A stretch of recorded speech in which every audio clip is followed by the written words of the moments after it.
Is this thing on?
Hello.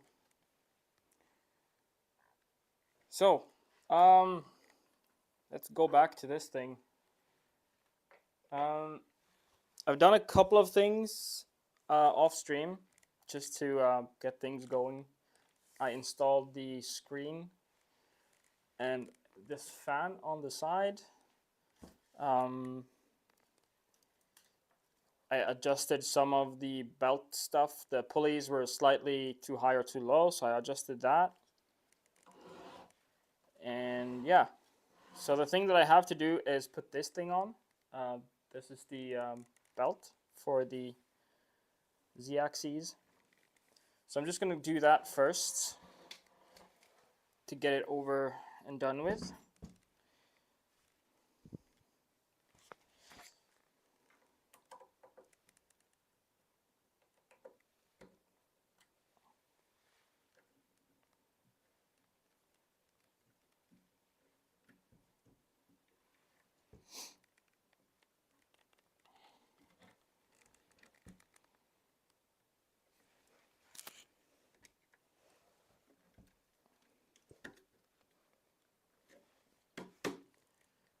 Hello, Duck, Joe Duck.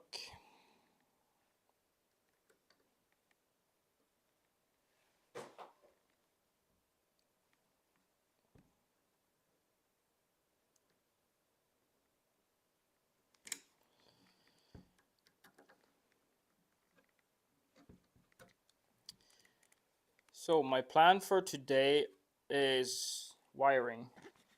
So I'm just going to start somewhere. I don't have a particular plan,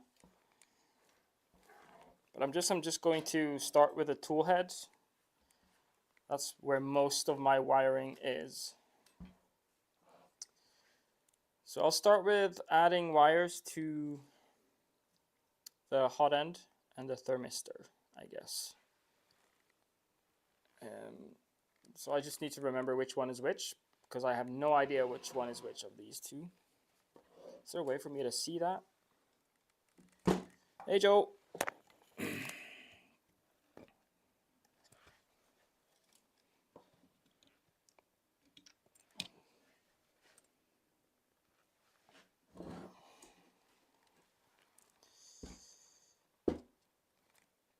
Oh, that's way too far down in there. Does anyone know which one of these wires are the hot end and the thermistor on the Bamboo Lab? I guess I could just check it up online.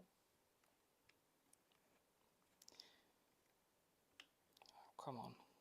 Go on.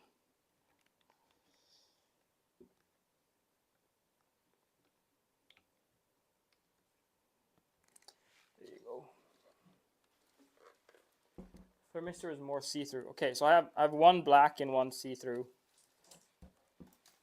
But the black one is thinner?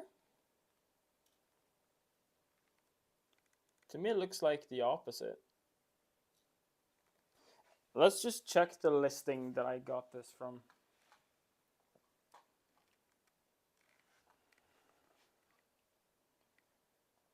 Let's see.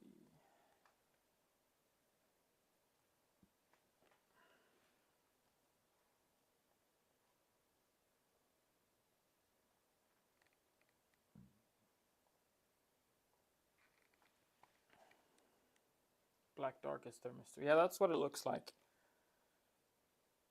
I'm just going to take the extra...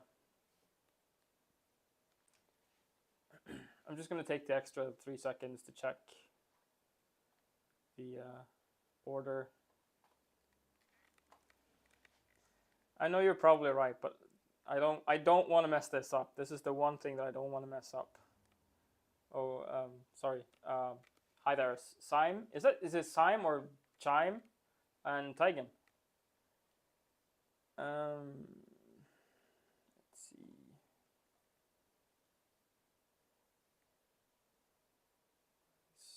I just get slightly depressed every time I look at my AliExpress shopping history. Neither. Okay, so it's something weird.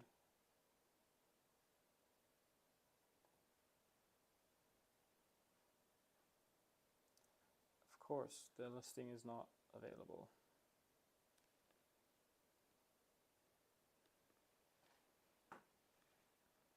Okay, so the black one is thermistor. The other one is the hot end. Okay, let's do that.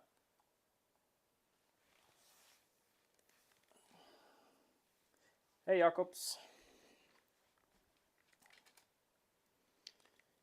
So, do you guys want that view or that view? The things on the side, there's a spool holder. So I have my attachable spool holder. And because I'm weird, I want to do both sides just to have the option. I swear I printed 2 of those, but that fell down. But yeah, I just wanted the option to have it on both sides. That's about it.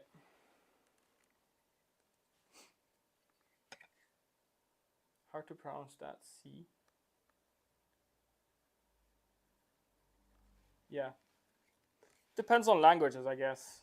Because if I say it in English, it's one way. If I say it in Norwegian, it's one way. French, it's one way. Dutch, it's potato. Okay, I'm just gonna find some wires and start doing shit.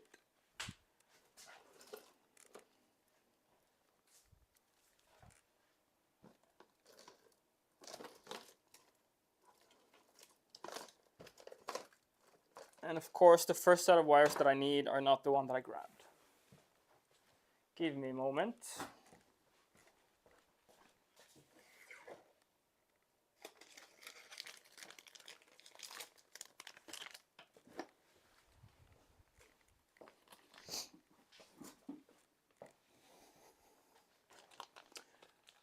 Yes, I'm Norwegian. So I have some spare wires for a CHC. I'm guessing that'll be perfect for this. I mean, this stuff is super tiny, so I'm just gonna check my length.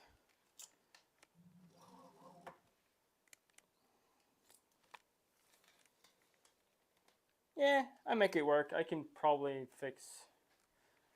Name every Viking? No, I won't do that. I think that'll be really entertaining, but not for me.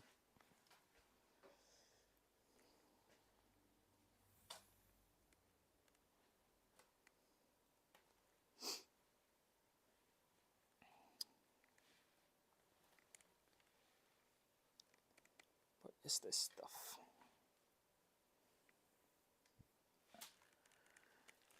Because I have a lot of different wires that would probably be just as well suited. I mean, this stuff would probably be just the same.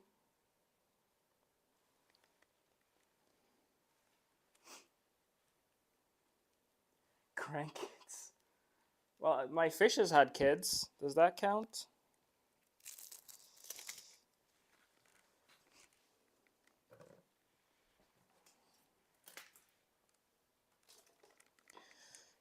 Let's do this stuff. So this is 22 gauge, I think. So let's do a strand.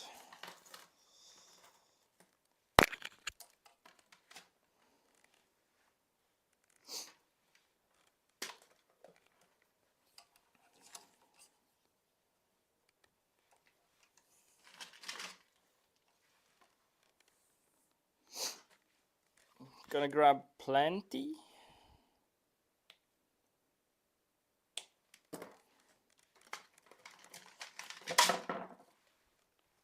And I'm gonna put this over here. So in case anyone didn't know,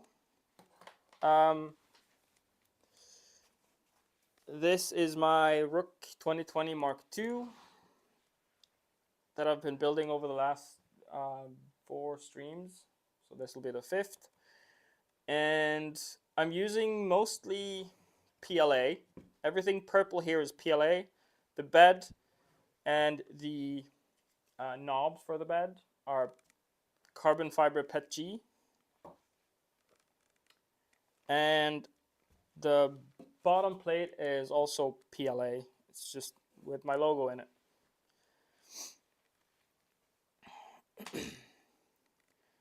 So I'm using the Fabrico. No, this is not the Fabrico kit. I'm using mostly self-sourced stuff. I'm going to change the rails. I have new rails coming from West 3D. They were kind enough to send me a set of their Berserker rails that you can get in their kit. And I'm using Big Tritex has sent me the screen and the micro probe, and Funssor has given me the belt cradle that's behind the tool head. So if you want to check out Funssor's Rook stuff, they have a bunch of different stuff for Rooks. Checking the description, they have frame kits, they have the belt cradle, they have the Y gantry for a normal Rook Mark 1, not the 2020, and also the bed frame for a Rook Mark 1. Thing on you're wearing actually helpful. It is actually helpful because I'm the kind of guy that does something and I get dirty and I just do this. It's like a, I don't know, instinct. So this stops my beautiful merch shirt to get dirty. And also it's got pockets.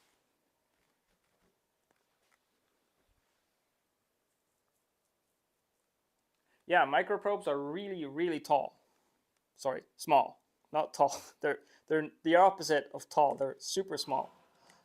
So there is one in there actually. I've already put it in.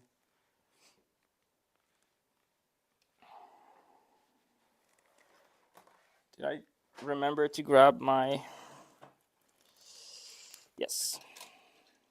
thing?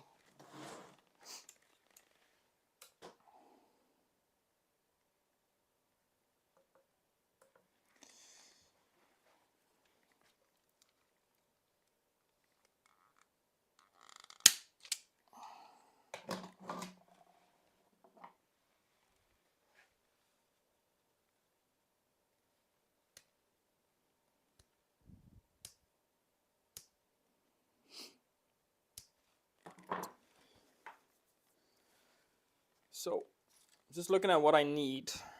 Right now, I can fix that one later. And those are long enough. So I need the 4 wires for the hot end. And yeah, that's it. That's all I need. I need 4 wires for the hot end. Enough space for microprobe in the non-CPAP version. No, I don't think so. If you change the duct to be only one-sided, there's a lot of room. If you're doing dual-sided ducts, no, I don't think there's room. There is space for that tiny little thing that I have on my Sentinel tool head. I did already try to fit one in there on the stock duct, so there's room for that if you need it. Let's do, I need 4, right?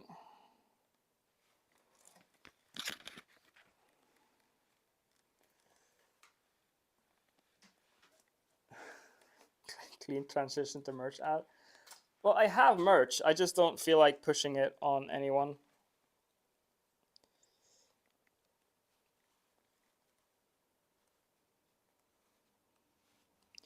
To be fair, the only reason why I have merch is so that I could get my own to wear on streams and in my videos. That's the only reason. Because if you sign up as a creator, you get a discount. So that's the only reason I did it. It was cheaper than ordering something custom for myself.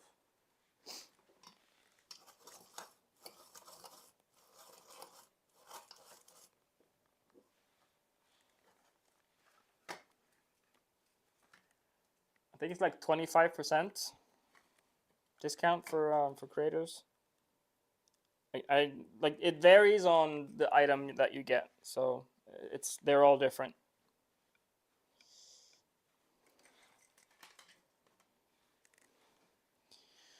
Just going to pre-tin as much as I can.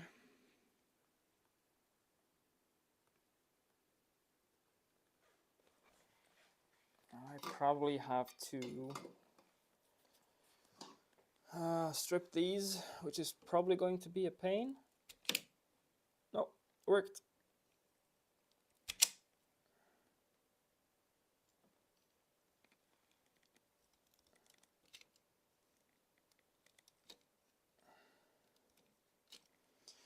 Those ones are a pain. I'll probably have to do a knife. Finishing up, I don't know. I want to stream for like 2 or 3 hours, and I'm just going to see how far it gets me. I mean, if I could get to push plastic, that would be great. But I'm not sure. If I get it printing, it won't print super well. Main reason is these rails are kind of not good, and all of my pulleys on this are like the cheapest one that I have because they were crooked. So if it prints, it won't print well. But I'm waiting for a new set of black pulleys for everything. So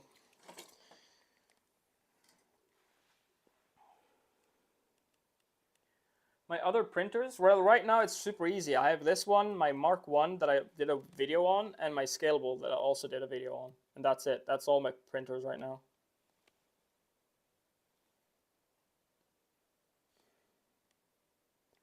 I used to have an Ender. I still have it, but it's in pieces. It's either going to be something else or just trash. I'm not sure yet. Haven't decided. So let's find some heat shrink.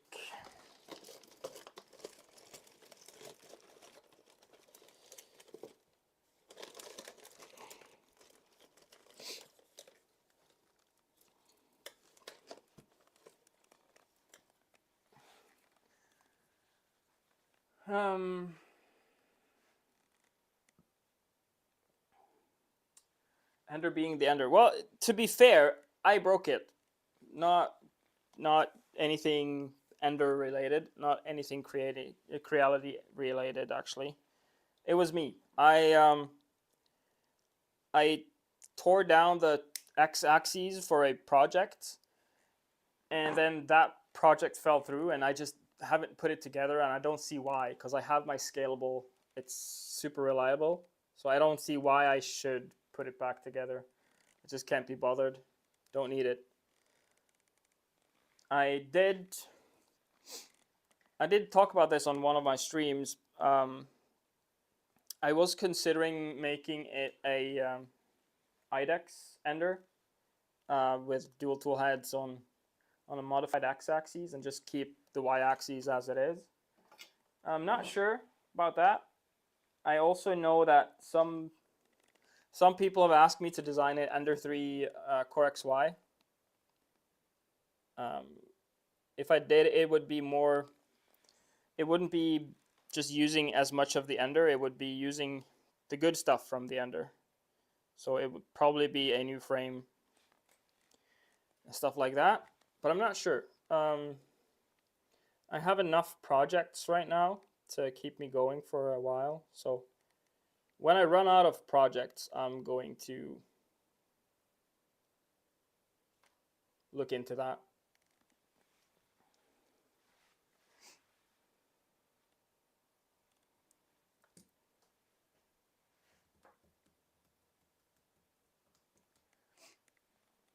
Ender NG is high on my list of printers that I want to build. It's just not high on the list of printers that I need. So if I do anything with the Ender, it would be probably the IDEX project. That's the one that has me kind of excited, the one that I want to do. But there's also the new frame Ender Core XY, but fully enclosed. That would be a cool project too. So I'm not sure. I think I'll do that when I get to it. If I need a project, that's what I'm going to do.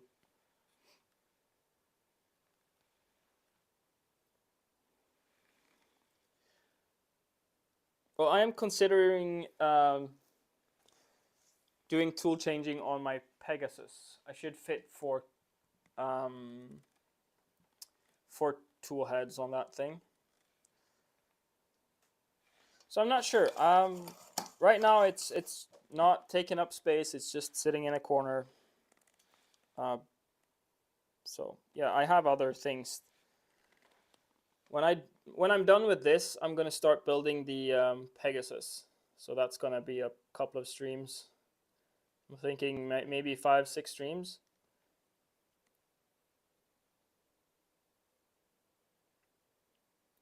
My only issue with my Pegasus build is that I don't have the right frame, and right now I can't afford to buy a new frame, so I'll have to just build it with the old spec frame,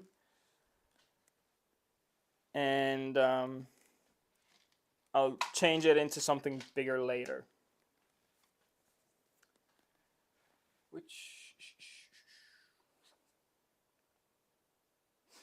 Which IDEX? My Ender 3. One of the things that I'm considering doing with it is an IDEX, just dual dragon burner x-axes with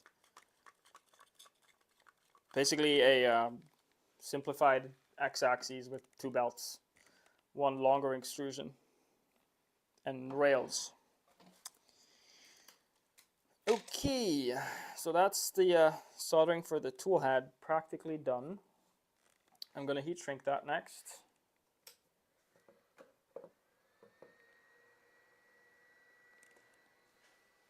Yes, Rook Mark II. Hi, by the way. I'm hoping that I can get this going today. I've already installed Klipper.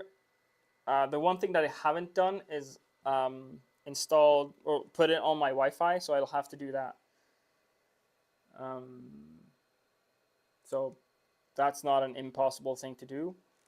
I have a card reader for my PC. I would just need to pull the SD out and enter the right Wi-Fi. Yeah, just all the wiring to do.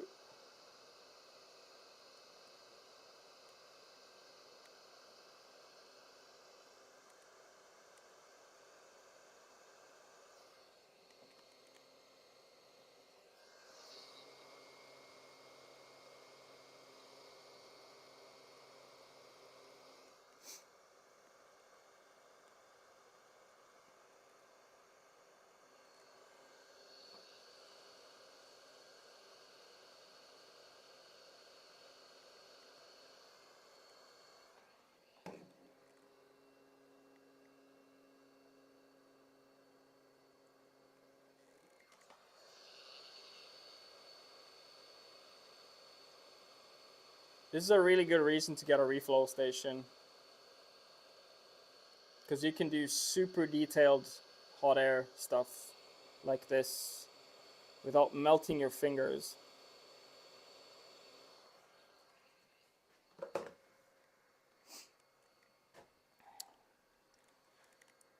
I guess it's time.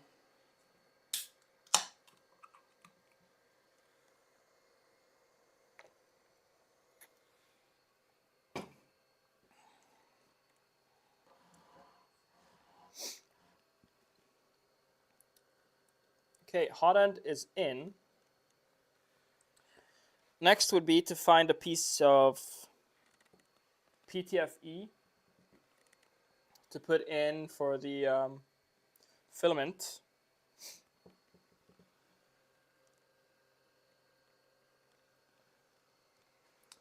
Do I have some here?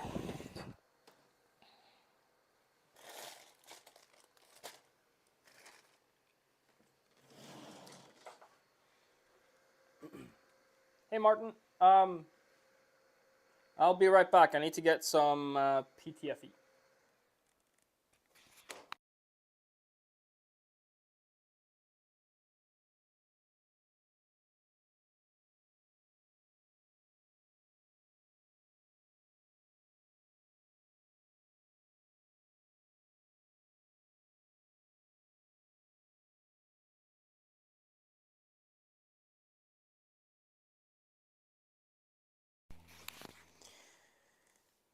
Now I have some PTFE. Just gonna straighten it out a little bit.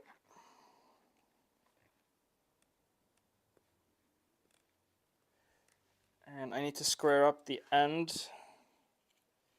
Not sure what happened to this one, but it had a really horrible looking end. There we go.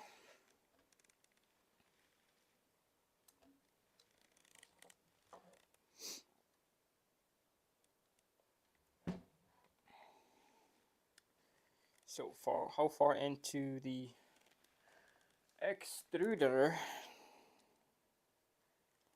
About that much. Okay, so that much. No need to measure. Just guess.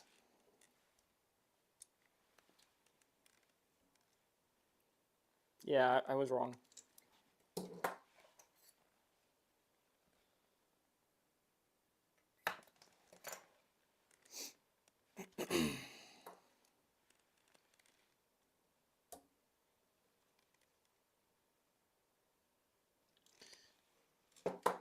One and a half more.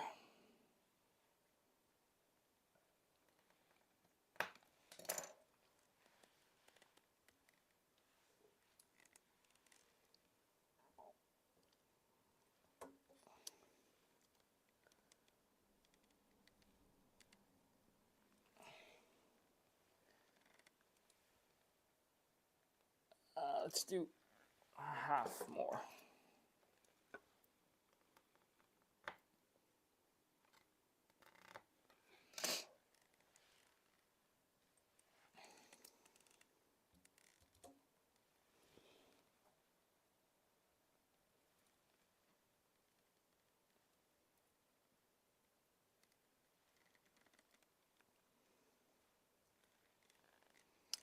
Okay, let's get some bolts in.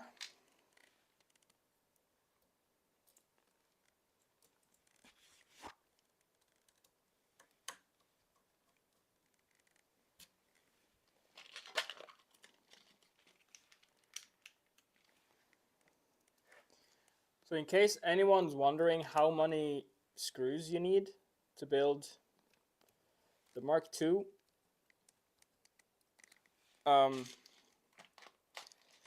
I got one of these. Actually, I got two of these, and I used every single one of the M3x8s. So that's how many you need. And that was not a correct sized screw. Bye-bye.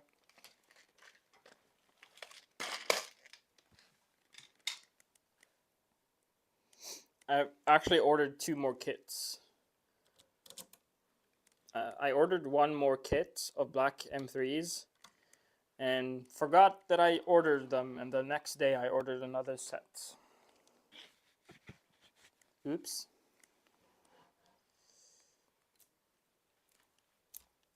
Okay, let's start making it look pretty while we're here. So that's all of my wiring for my tool head. That's all of it. Now ideally I want to get my clamp around here, but I did see something on the HDX. Like there's a tiny little bit here that I can get a zip tie into. So I can connect all of my wires to my extruder, and that should be enough strain relief, I think.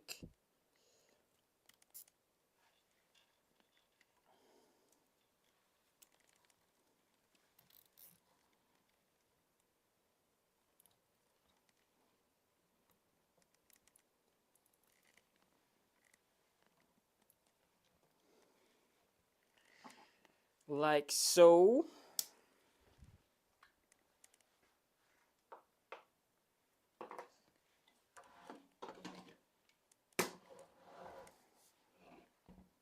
So on the HDX Lite, there's like a tiny little like piece of the back casing that you can just put a zip tie through, and that's going to be my strain relief for this. Now I'm not going to worry about wrapping all of these cables. My first intention was to do a black sleeve over everything. And then I thought about purple, but the purple that I had is the wrong color. But I did have an idea that I'll finish up to change the entire look of the top of the printer. So I'm going to do that off camera, hopefully until before next stream. Or before I do a video on this. But to make this a little bit more manageable, I think I'm going to put on some of this stuff. It'll just make it easier for me to work on this, I think. So I'll just...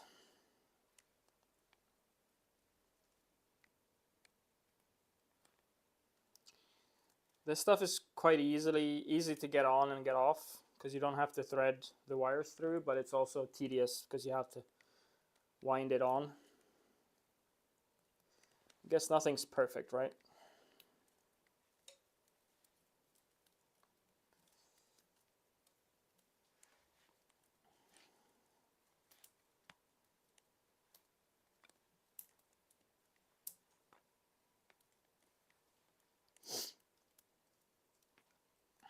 So what's everyone working on? I hope you're not just sitting in front of your computer over your phone just looking at me. That would be weird. Hopefully you're doing something.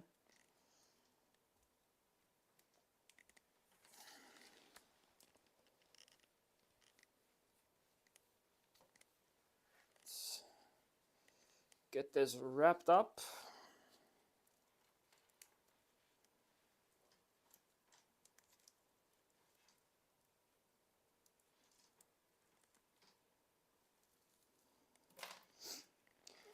Okay, we have all of our wires.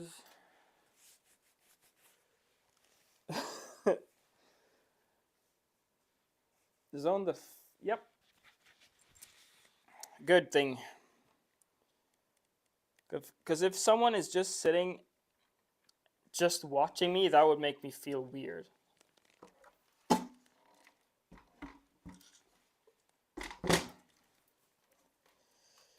Okay. So there's one wire that's not long enough, so I'll have to fix that. I guess I'll just work my way down. So the wire for the fan is not long enough. And has a point where I just gonna snip it.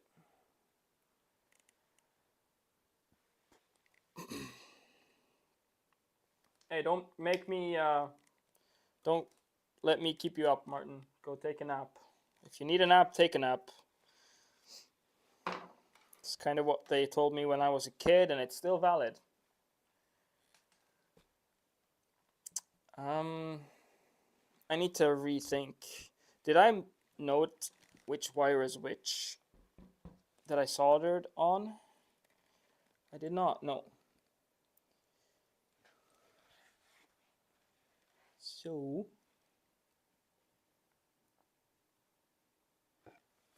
let me just undo the extruder to have a look. It's just 2 bolts.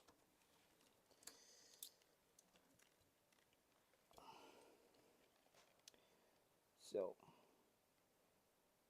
blue and green is the thermistor. That's all I need to know. Blue and green is the thermistor.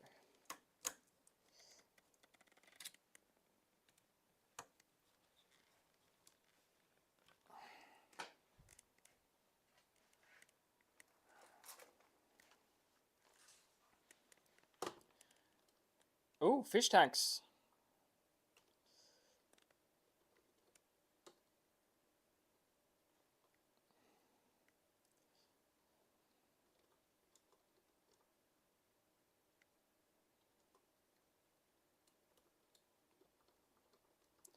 I'm just making a note on which one is which.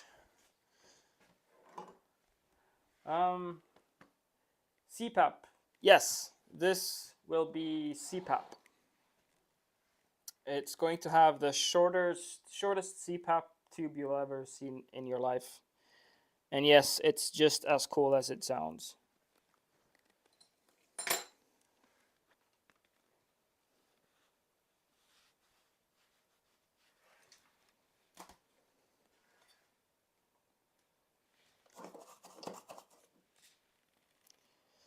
Okay.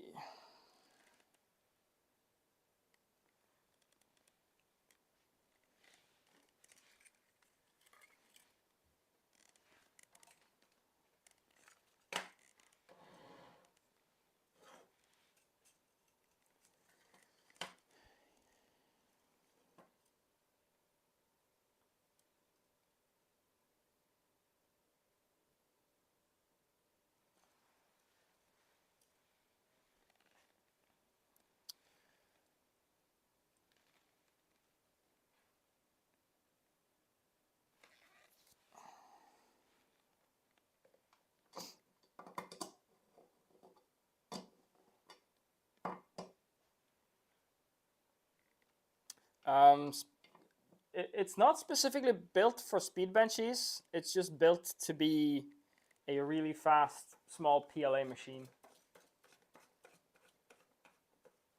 Since my other one is set up for ABS, PETG, and stuff like that, this one will be just PLA. Okay, I became a little bit unsure of my note, and this is quite common for me. Let's see. Green and red is the hot end. Green and red is the hot end. Green and red is the hot end.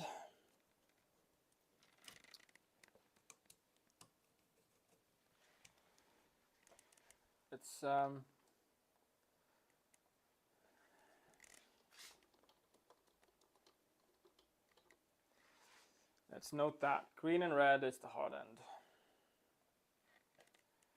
This one has a bamboo clone hot end. It's the V2, the one with the reinforced heat break. Not sure it'll be enough for what I'm going to try to do. So I have a CHC Pro as a backup, but I would need to redesign the entire tool head if I'm going for that.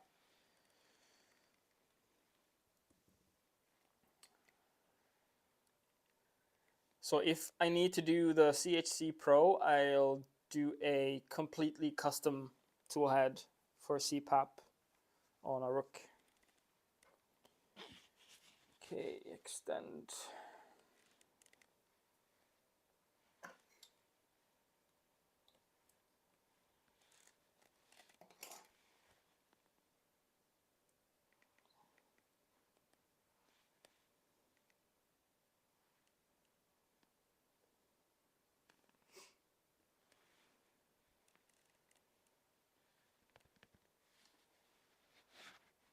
Put an STD on it. Well, if I had enough cooling, yes, I would do that. But I'm not sure if I'm going to need that much flow. Let's just say that I have a specific speed that I want to hit as a goal. And I know that the CHC can do that flow. The CHC Pro, that is, not the normal one.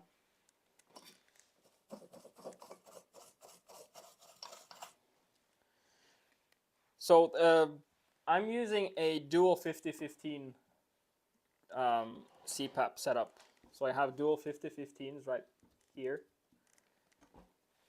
So I don't think they'll be enough for my end goal, but they'll be enough to get it working. I have a different CPAP setup. I might try to get a 7040. If I can afford one, I'll get one.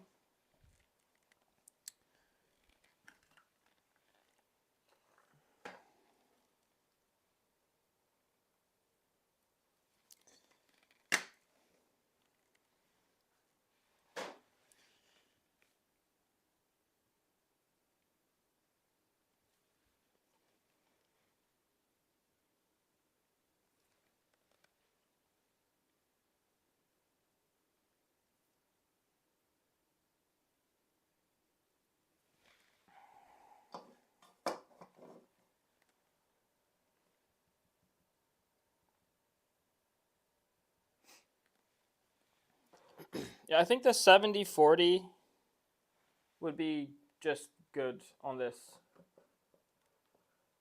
I think that'll be pretty much perfect for this size printer. I have a 120 blower on my scalable that I don't need on my scalable, so I'll probably try that on this first.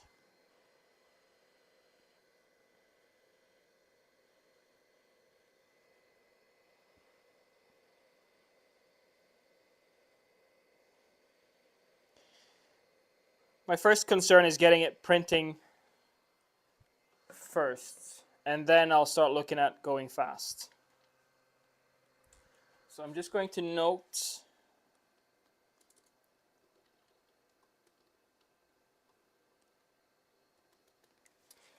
that the yellow is plus.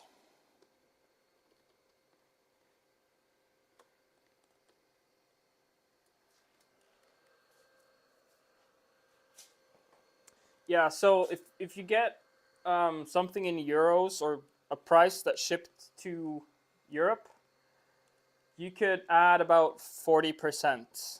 That's what I would have to pay for it.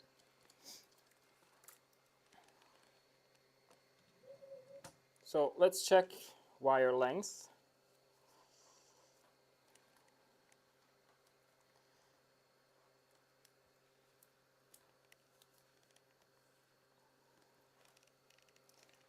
So I'll probably do something like that.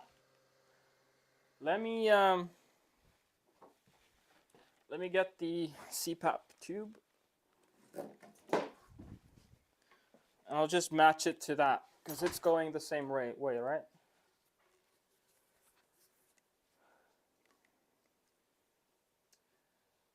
How did you connect the Z belt to a loop?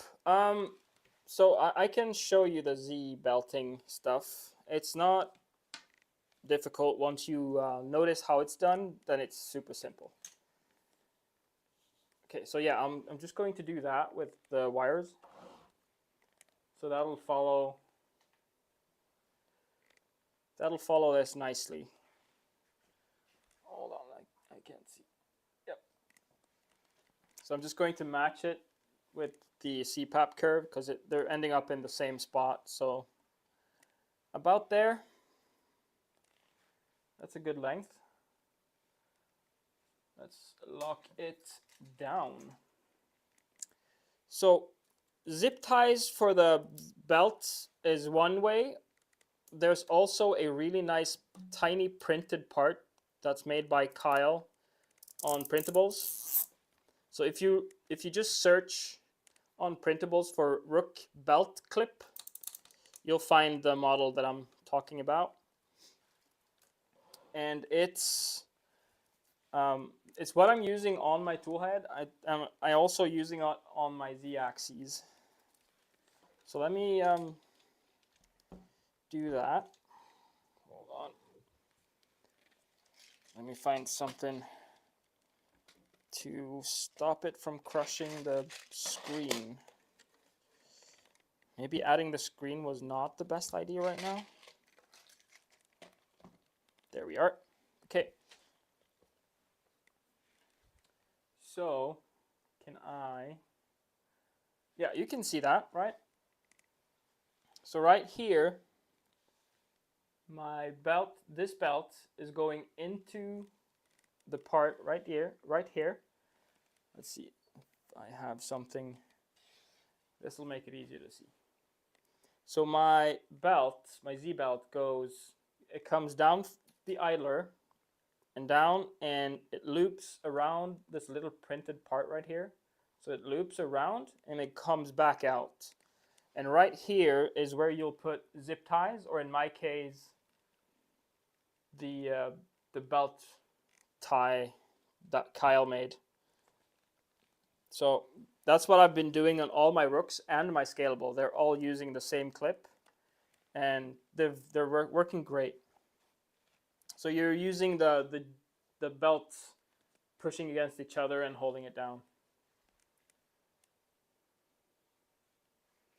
Yeah, Rook belt tie V2.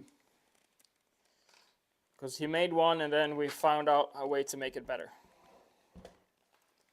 So you can use that on the top as well. I usually just print like 10 of them, because I use 4 in the front or at the top, and I use 2 at the bottom, so that's 6. If you print 10, you'll have enough to break 1 or 2 or 3. On my X and Y, I've actually doubled up, so I have 2 on each side. Okay, next. So actually, the way that the printer was positioned was actually kind of nice. So let's put it back down.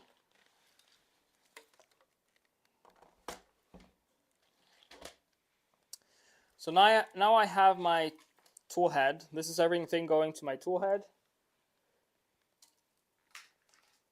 So all that's good. My soldering iron is heating up the holder for it. That's a bad design. Next, I want to do the CPAP wires. So my debate with myself right now is, should I just include it into this, or should I run these individually in a separate loom, so that if I change into the other CPAP setup later, I can just remove it without undoing anything on the tool head. I'll probably do that. So I'll have 3 sets of looms going down. The tool head, the bed, and the motors.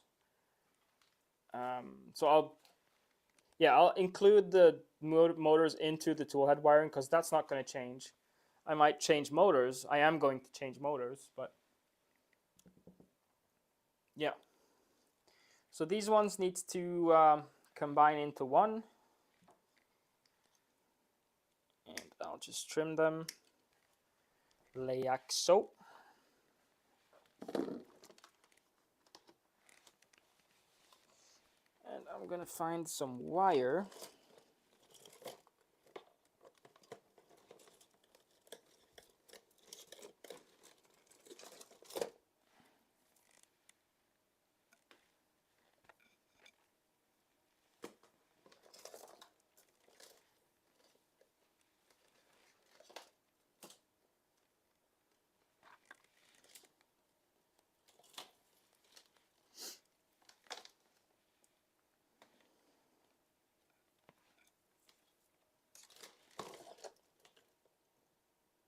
I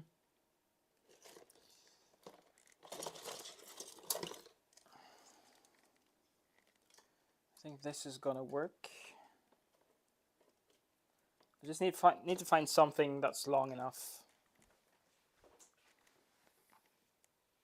Yeah, that's more than long enough.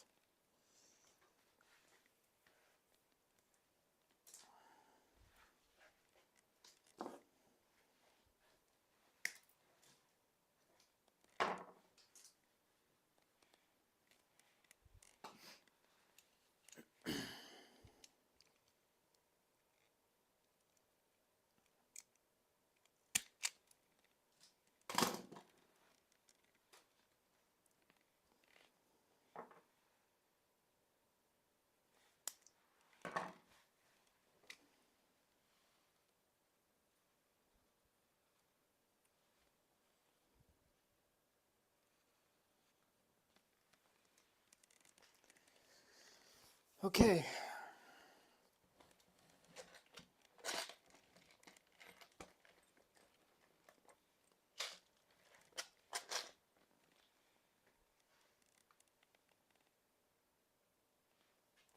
There we go. So these need to combine into one. There's no reason for me to wire them separately, so I'm just going to strip them and then separate them into positive and negative.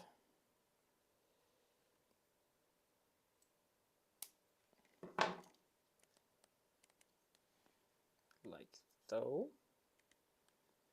And then I'll combine, because these are both 24-volt fans, I'll combine the positives, and I'll combine the negatives.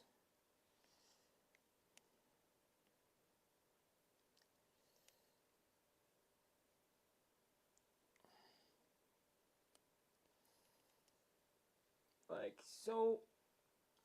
And then I'll tin those.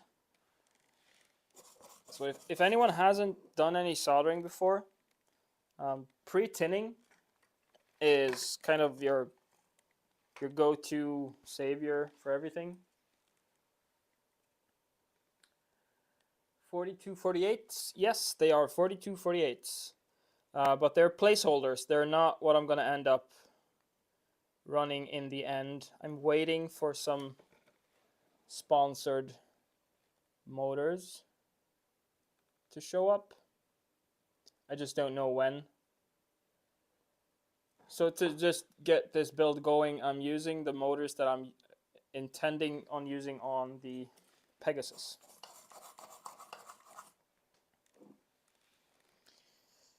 Okay, so let's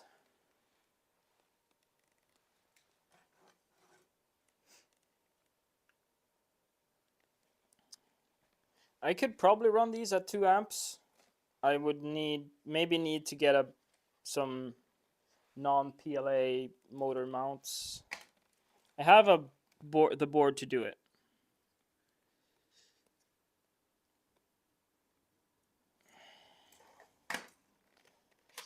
But they're going in the Pegasus, where I have a even better board to really use them fully. Because we all know that these motors are overkill for this.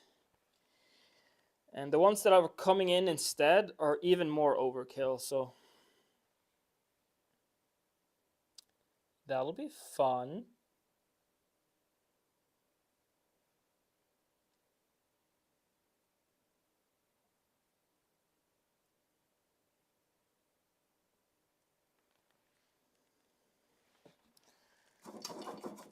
It's another one of these guys. Does not want to stick.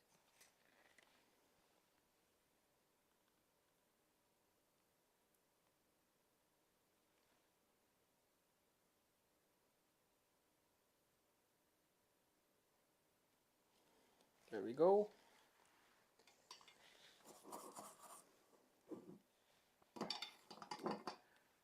.2209s can handle 2 amps, yes, but not on every board.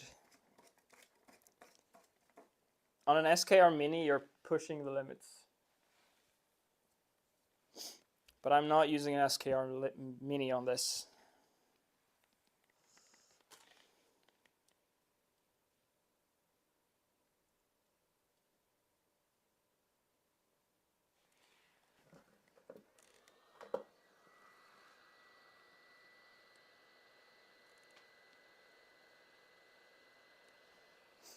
So if your 2209s are integrated into your board, it's more a limitation of the board, not the drivers. So I would check the board.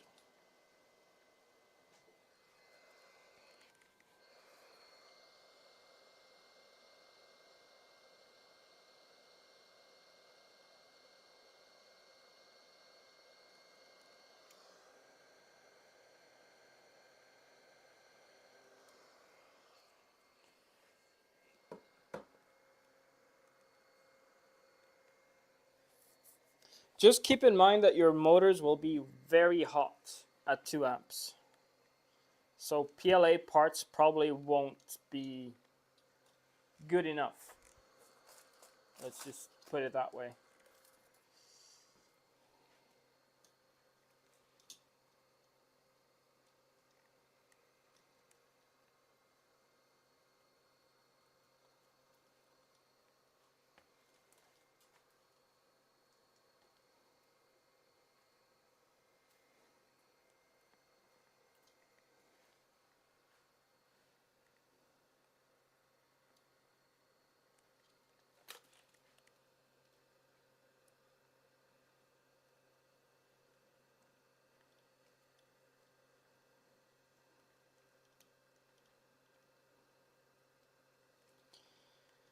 Oh, come on.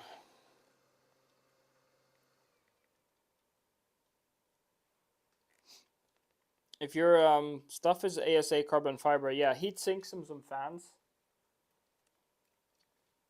Go for it. Check the specs on your board first. And make sure that your motors can handle the power, and you should be good.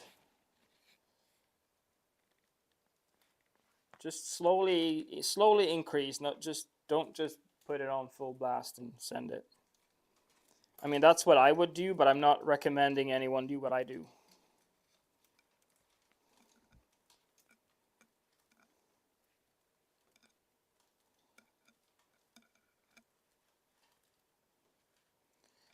And I'm just realizing that I need to move some stuff around.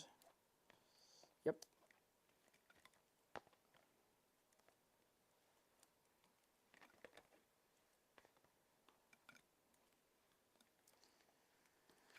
I'm just getting this sleeving on, mostly to make it look good.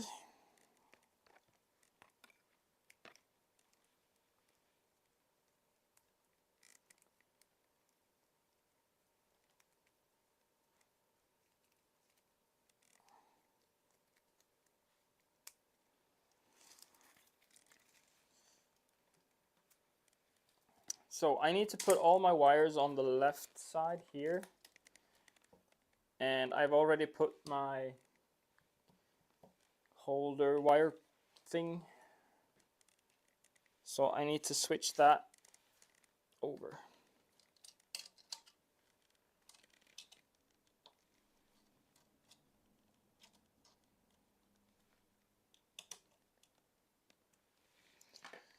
Okay.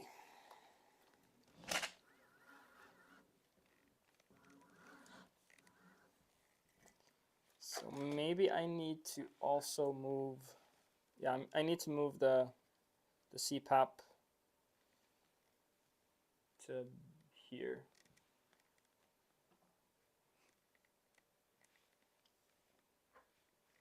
So let's do that real quick. I'm not happy with this CPAP design. I want to redesign it, but for now it's okay. It's good enough. If it works, I'll probably redesign it, but I'm still not sure if I'm going to do dual 50-15 on this. So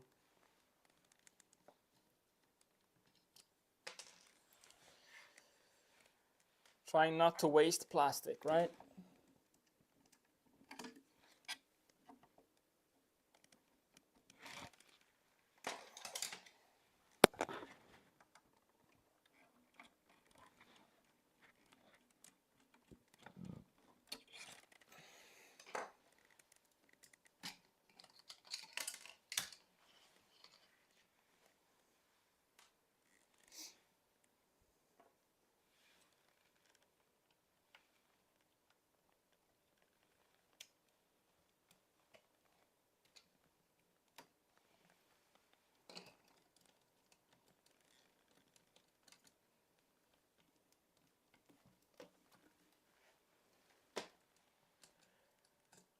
Dual 50-15 versus 120. The 120 wins easily.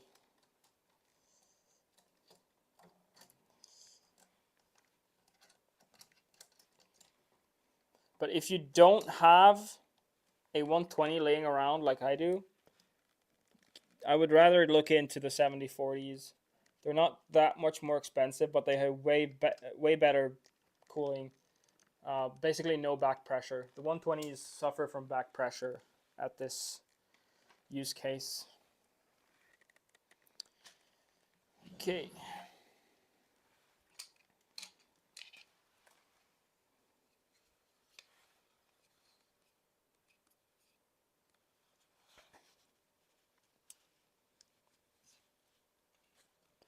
So here's the thing. Do I want to attach the wires a little bit better on this?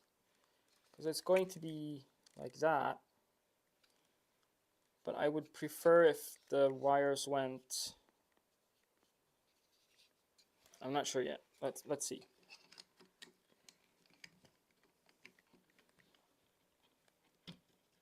See, I should have integrated some sort of wire management on this CPAP thing, because there's basically none right now. I'll probably run it like this, and then over, and it'll connect up with this loom right there.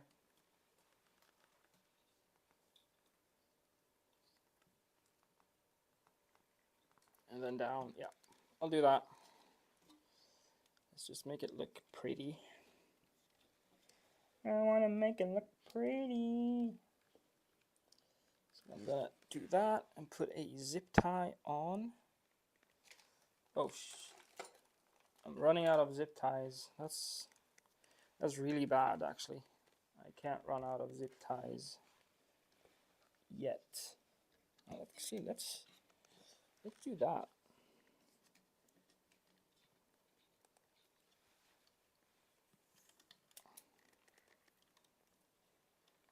Yeah, I'll do that. That looks good.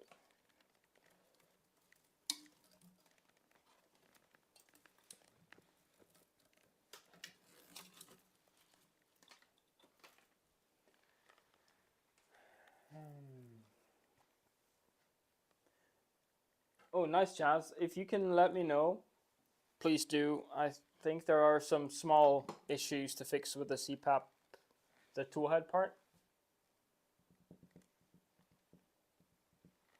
I don't think the offset for the microprobe is correct. I think I need to lower the microprobe.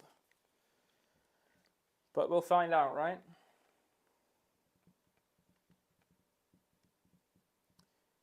So next up are motors. Do I even have wires for that?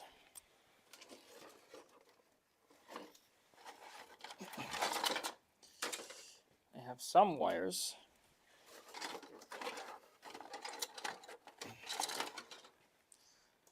Maybe that one. Yeah, these are a little bit too short.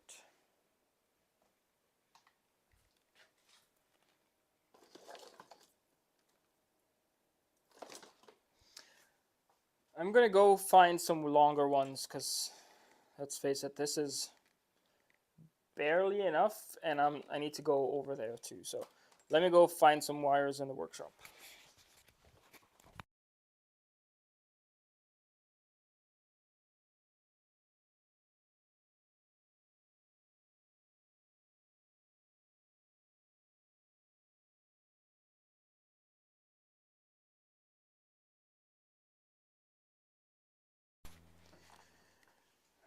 So I have my second box of just random wires.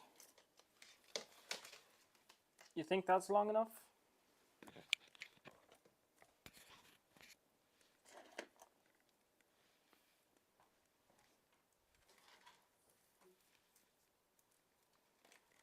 So this one might be long enough for, let's see.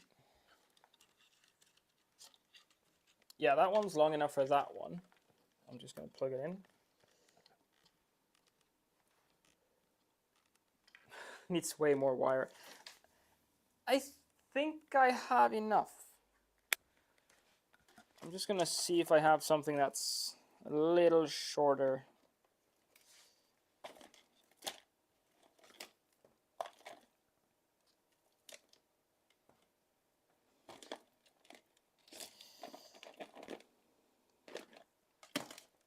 What's this? What's this?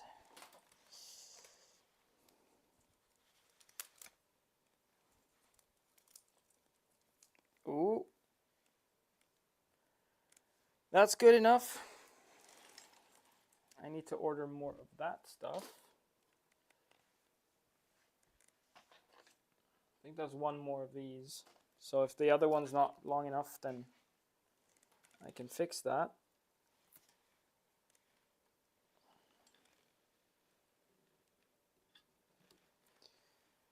Like so.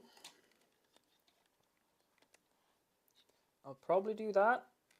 Something like this. Let's see. That looks good, right? So I'll do a one loom for this going all the way across to here. It'll combine those two and go down. And then it'll also combine with this one and all the tool head wires. Okay, let's go. That's the plan.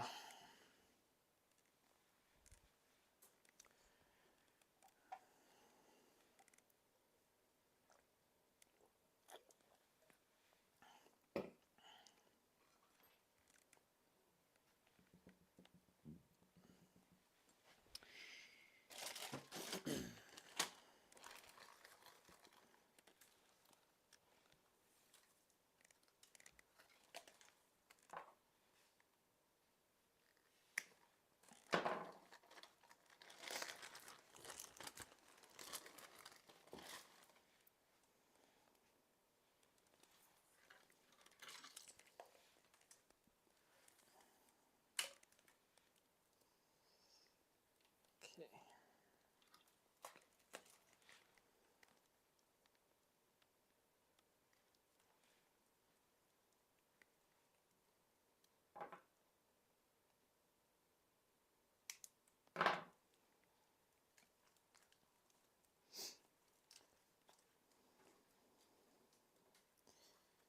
So my plan for today is to get everything connected. So if anyone missed this in the beginning, the plan for today is get everything wired up. And then I'll do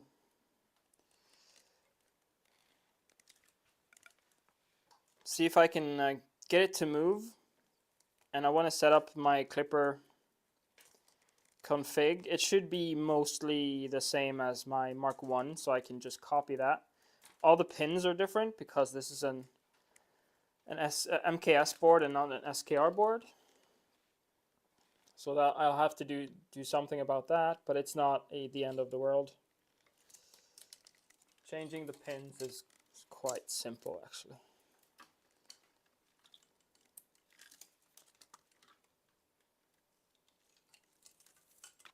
The part that I'm dreading is getting the power supply in while connecting everything, because I have to do it kind of at the same time.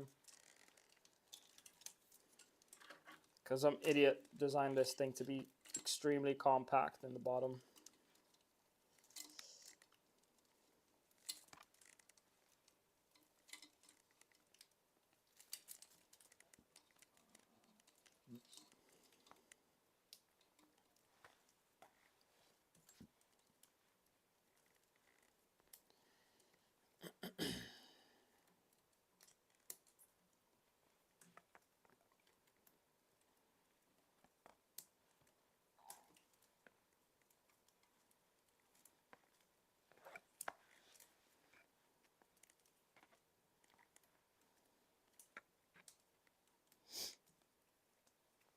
This whole thing is making me want to design a PCB-based either panel or full frame. I mean, a PCB back panel on a Rook would be super cool.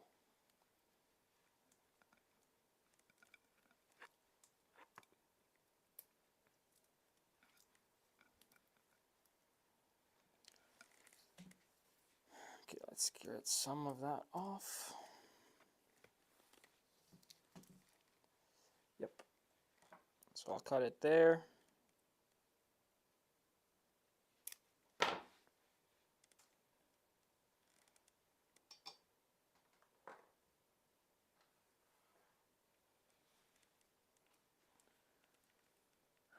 Nice.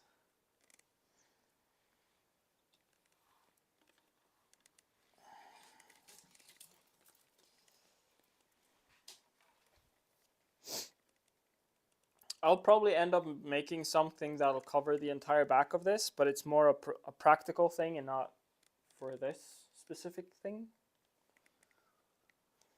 Let's see, what do I need? Yeah, I need more of this stuff.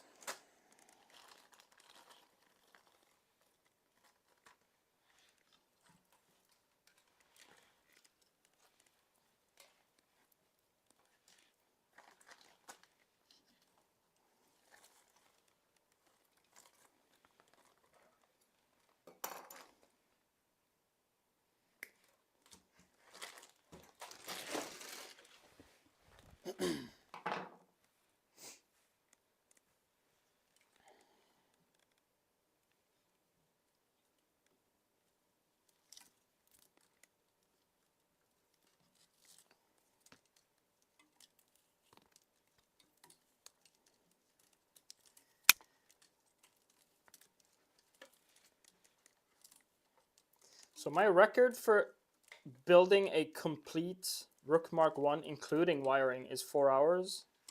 And I'm already noticing that I'm not going to be super quick with all the wiring. Mostly because I'm trying to do everything nice and neat. When I did the 4-hour Rook build, the wiring was not neat. It was functional. But I want to make this looking good.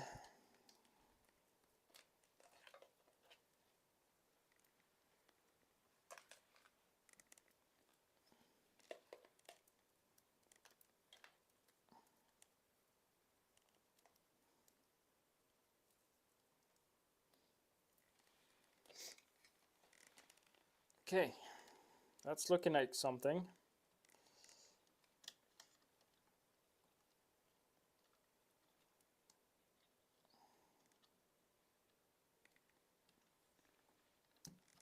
So I should probably combine everything right there.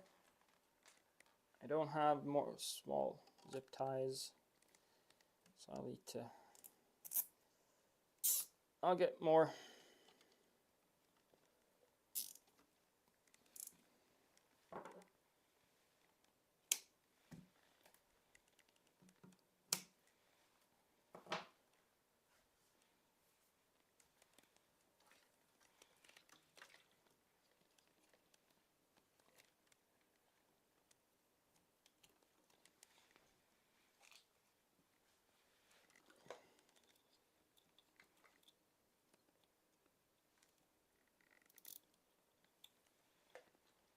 So now I want to combine this with the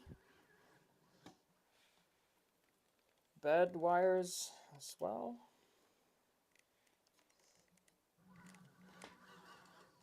Yep, that works. Oops.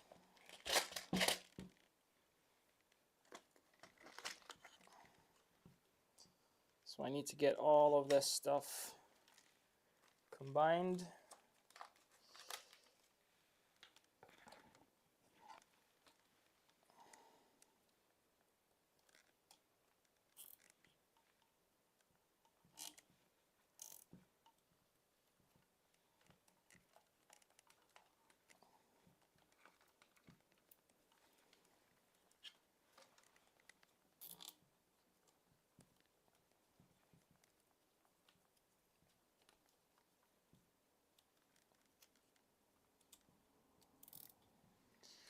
Okay.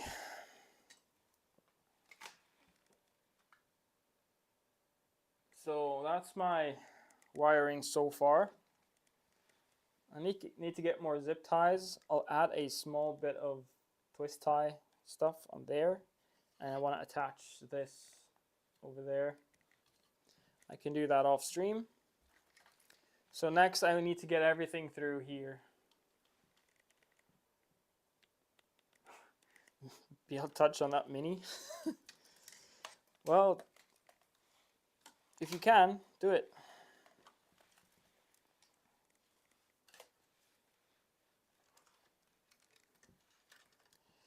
So let's just start pushing things through here.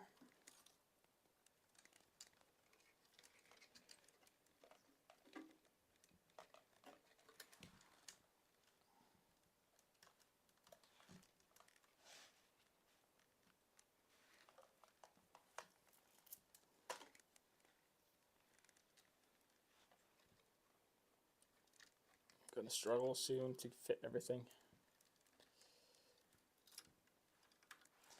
Just know it.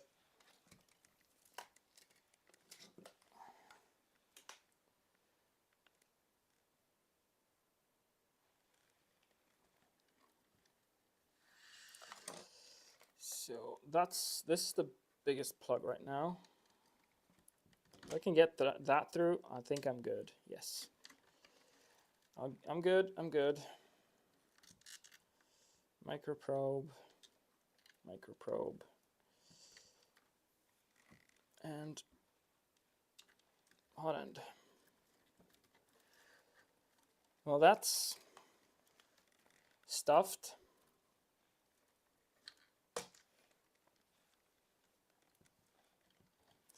So I can see that I need to extend my microprobe wires, which is not a big deal. I have more of it, so I can extend it quite easily.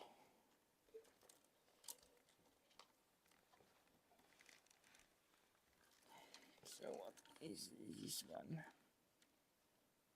That's the bed. Just trying to get everything in so that it's nice and neat on the outside. Hey, zombie.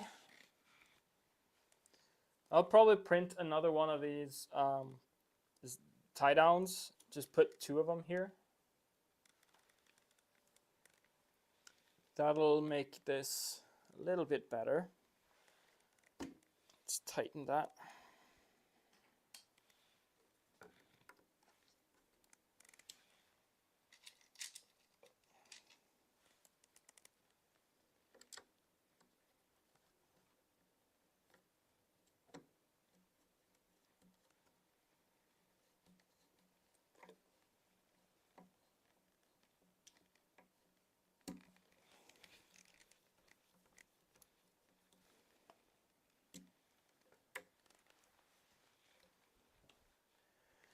Hey, zombie. Nice of you to drop in. So here's my progress so far.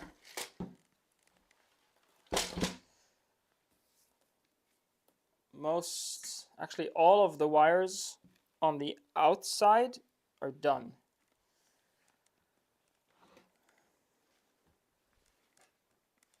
Ta-da!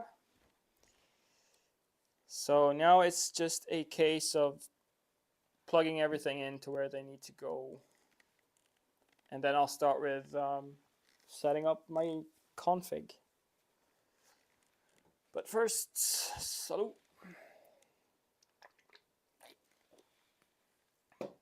Yes, zombie, it's tall. You know that's the way to do this, right? I know you're in my club.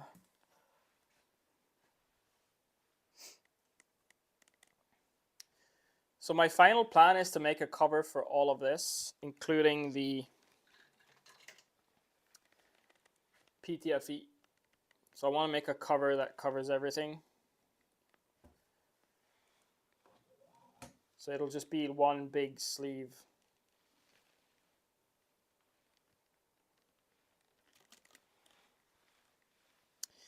Fitment with a micro probe, it's snug. It's super, like it's a long way in there, but it's good.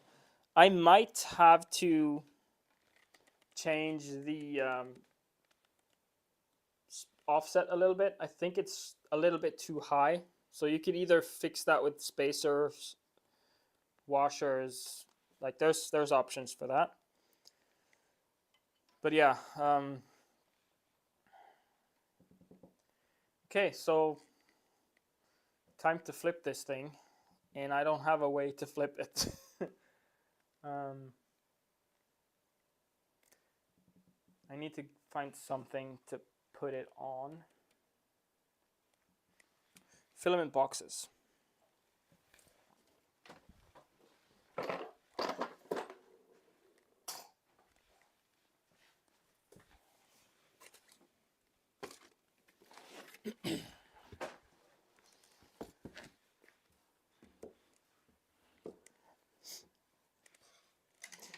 Yeah, if I need to change the micro probe mount, I'll update the model. I guess I'll find out, hopefully, during this stream, if I need to do it.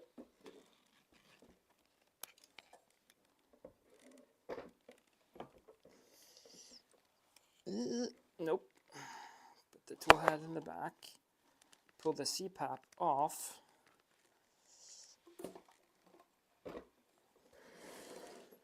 There we go. That works.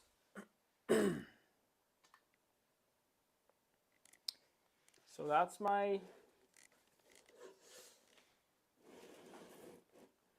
the bottom of my printer. So for those of you who haven't seen, I'm going to put my power supply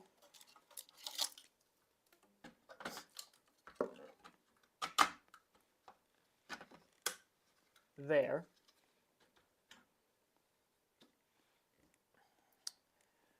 So that's compact.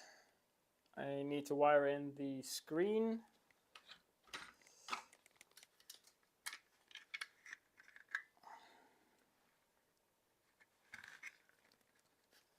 So luckily, this should be fairly easy to get in because I don't have to wire in a Pi. I already have one. This is the MKS skipper. It's kind of the slightly smaller MKS monster, but with a Pi integrated.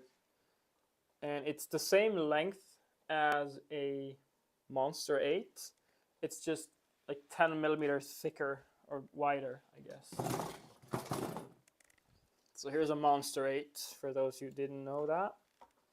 And yeah, you can barely see all the connectors for the stepper motors. So this has 7 steppers, which is more than what I need, hopefully.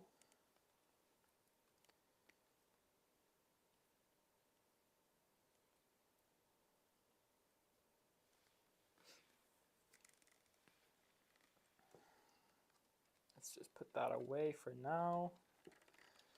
So let's just start with the long stuff. Or should I start with the short stuff? So hot end. Oh, that's bad. Okay, bad.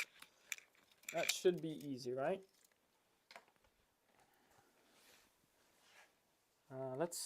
I'm gonna bring out the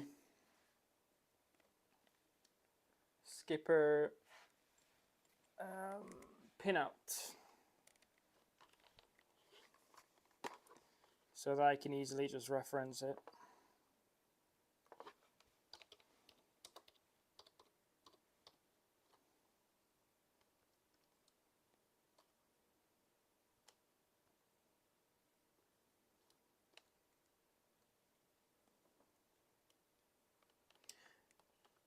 Yes, you do, zombie. I'm gonna hold it to you. I'm gonna torment you until you do. I'll DM you like every 5 minutes. Okay. Oh, I forgot how horrible.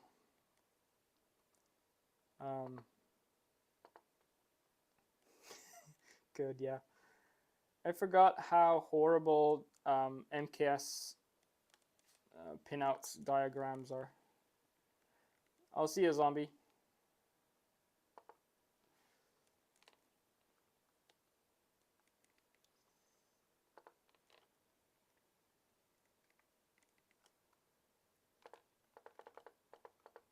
Let's see, can you see this? Yeah. This is what I need to work with right now. It's just horrible to look at.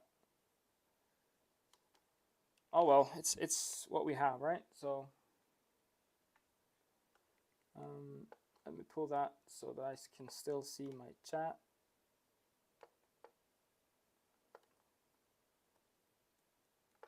There you go. Okay, so I can see chat and I can see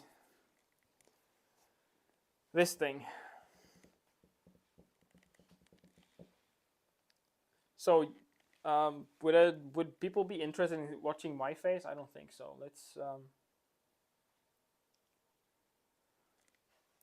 Let's put it like that. And let's start with bed, because I have those right here. I should probably shorten this down. No, I'm not going to do that. Flathead, I have that right here.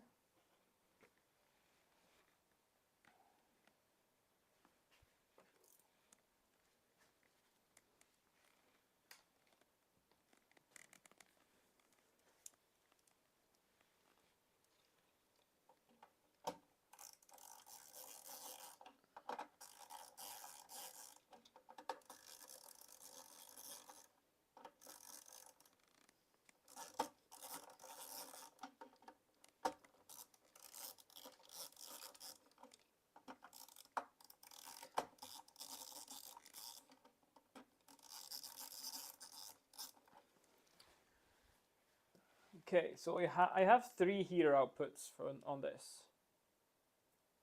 So I'll put, let's see, these ones are input and bed. So I'll put the bed on there. Let's do some more stripping.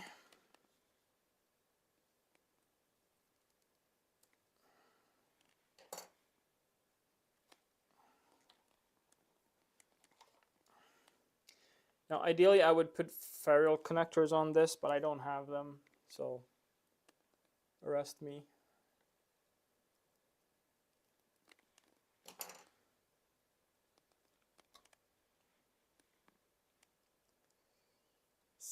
Like so. That's a normal Phillips.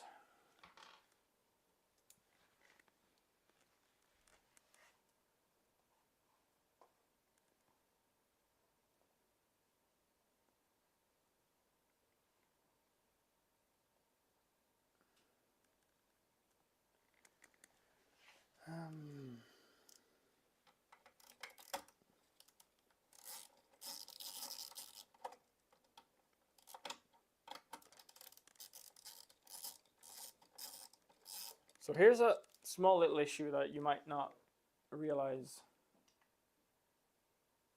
I'm having to do all of this like this, so I can't fully see. Is that great? But I'll manage. I have a step stool that I could get, but I don't want to admit defeat, so.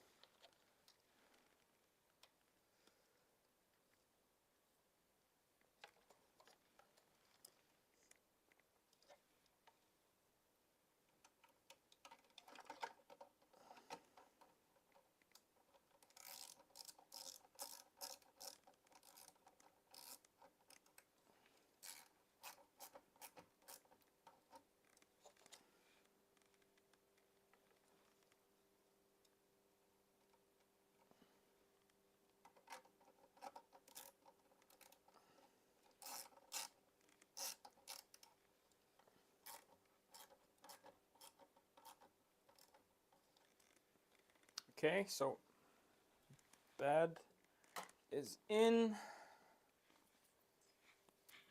Now next would be the thermistor for the bed. Now where's that located on this board? Fan thermistors. Where are you? Oh, there you are. So that would be thermistor bed. So it'll be this first guy right here. There you go. And I'm just gonna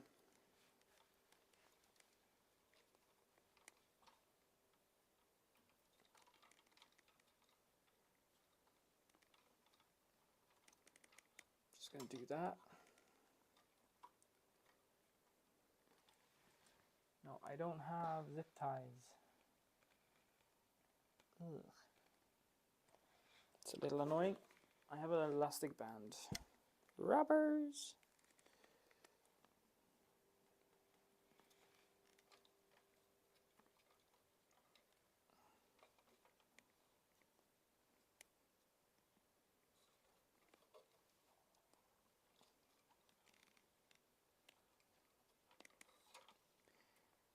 I need to get more zip ties. Is it just me, or has there been something that I haven't had for every single stream on this build? I've been missing parts constantly. Okay. Bed power and thermistor is in. So what would we do next? So this will be the CPAP. So I'm gonna just cut the sleeving right there. I'll pull that off.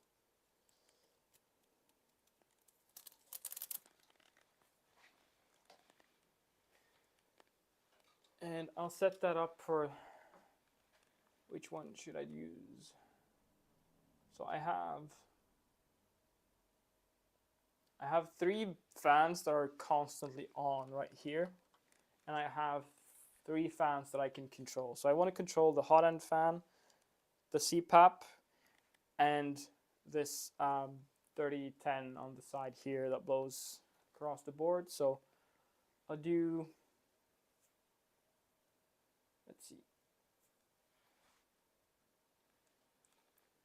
fan 0, that'll be my part cooling.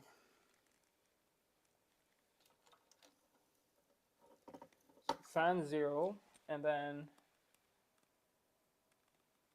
it's voltage in. So I don't need to move that little guy.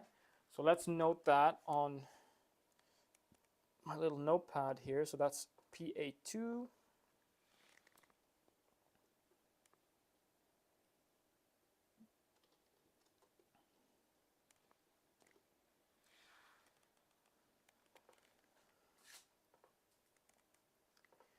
Okay, next one that I will do, I'll just connect this while I'm here. That'll be my controller fan.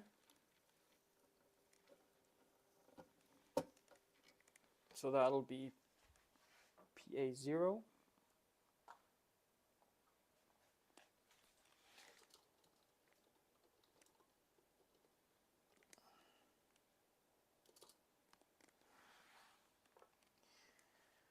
And next would be the hot end fan, and that's this one. So I'll need to add a connector to that.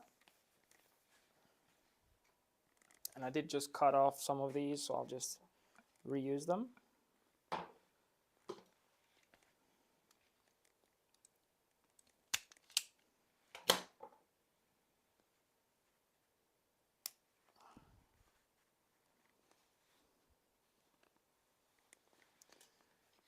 Doesn't need to be that long. Let's cut it.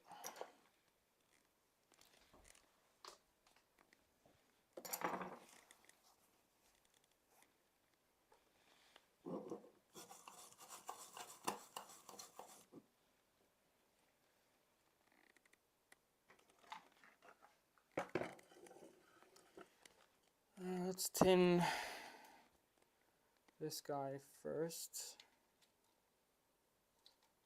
Oops. Come on. Stay.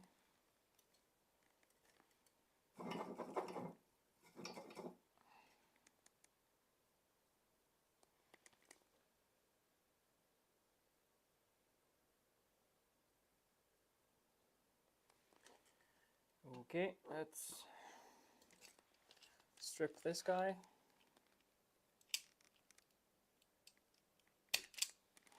And separate.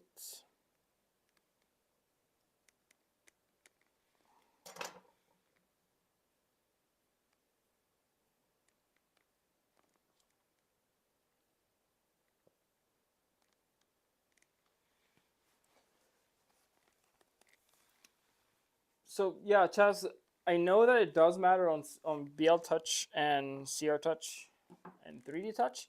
I don't know on the microprobe. I've never actually tested how close I can get it.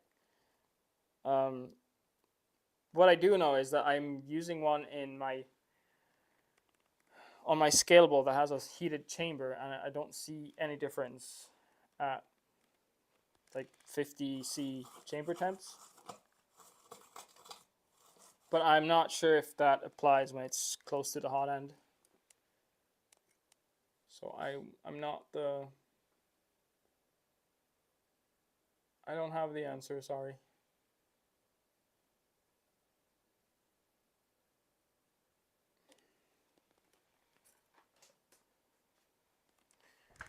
More heat shrink.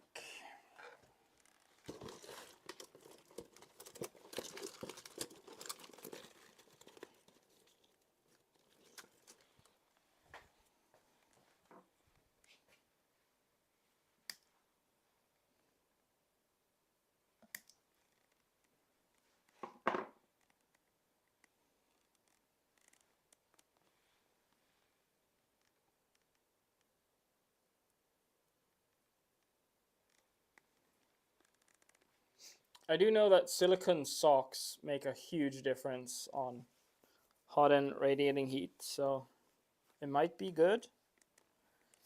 We don't know until I've killed one.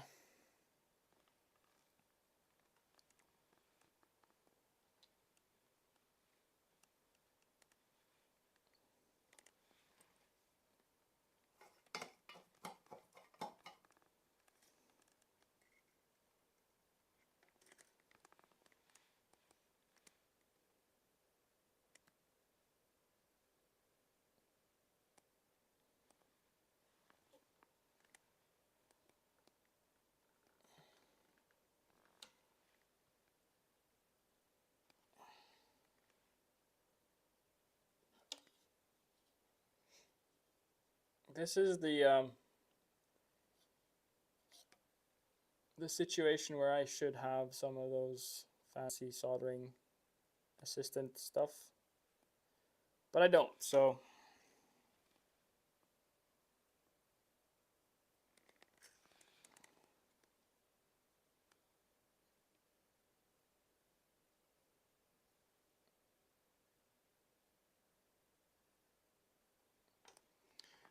I also get by.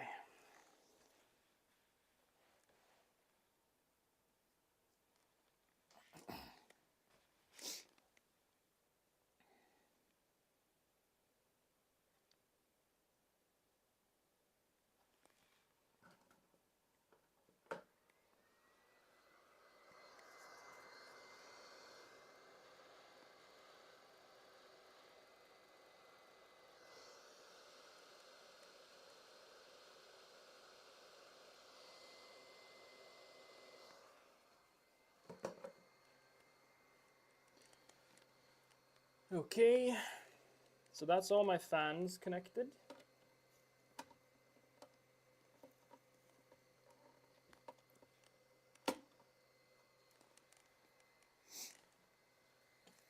Next would be my extruder. If I could just see. Give me a moment.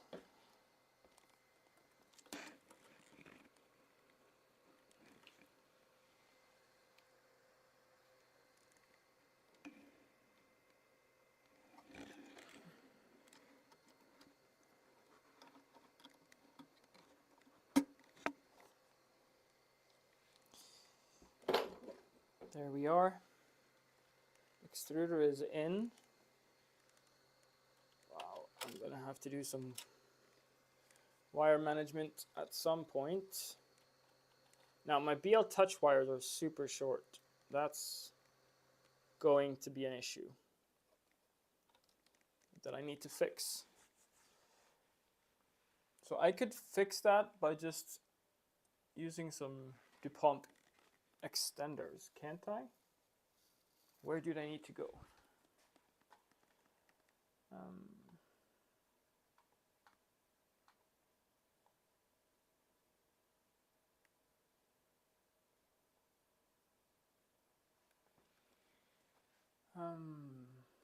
Where's the probe?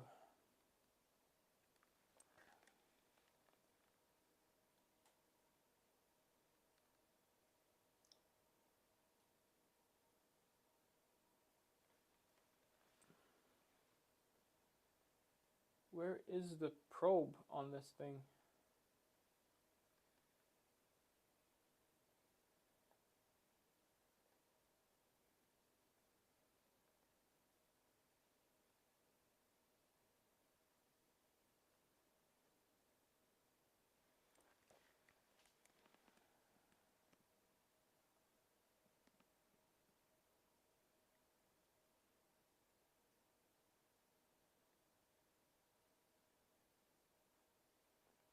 Okay, so end stops. I think I only have to use end stops for this.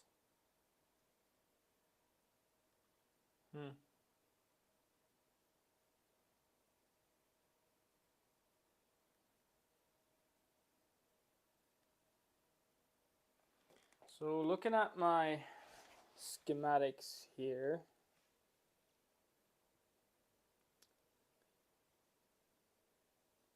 I have a couple of different pins that I can select from.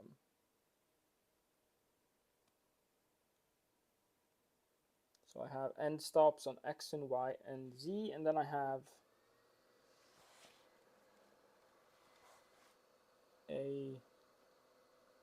it says MT detects. I'm thinking that's filament run out. And then I have a NeoPixel port and a Z plus. But I also have a Z plus with a 5 volt and one with a 24 volt. That seems odd. But I can use the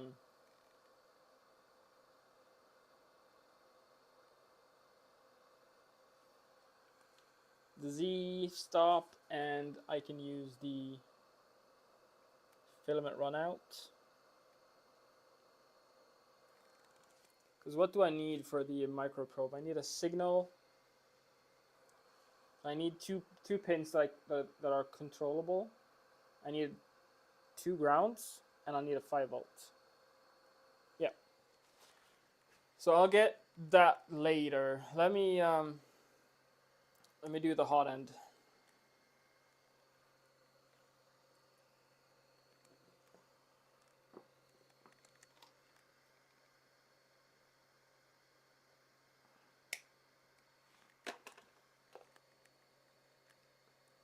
Now 2 of these are the thermistor.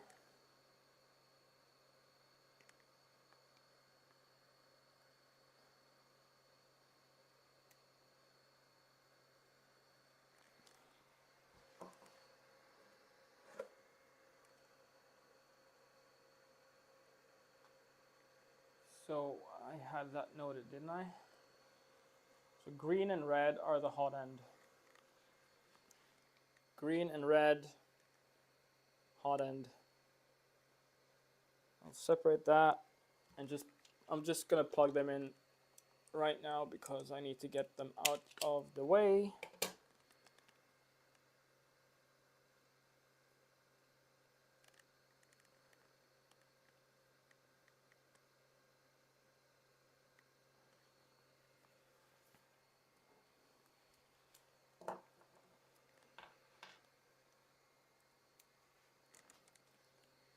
And I'll do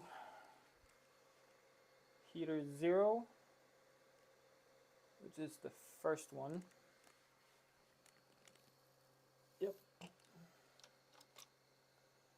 that down into heater 0.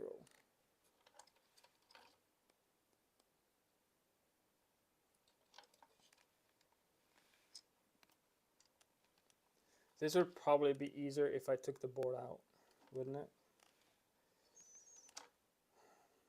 But why make it easy on myself when I can torment myself? Is that in? I think that's in. Yep, that's in.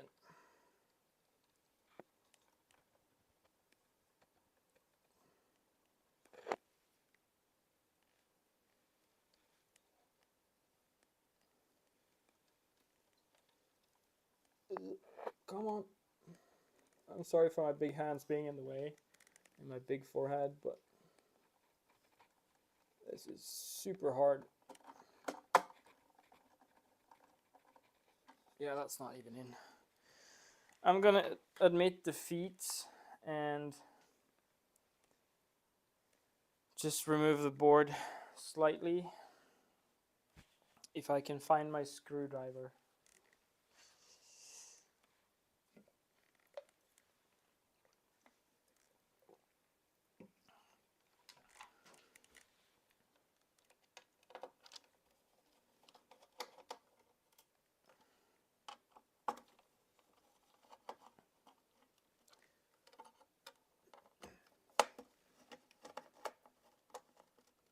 Hey Midlife Chaos, how are you doing today?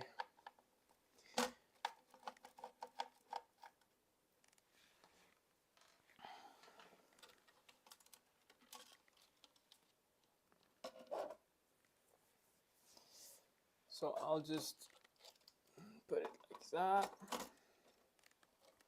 This way I can make sure that my heater is all the way in.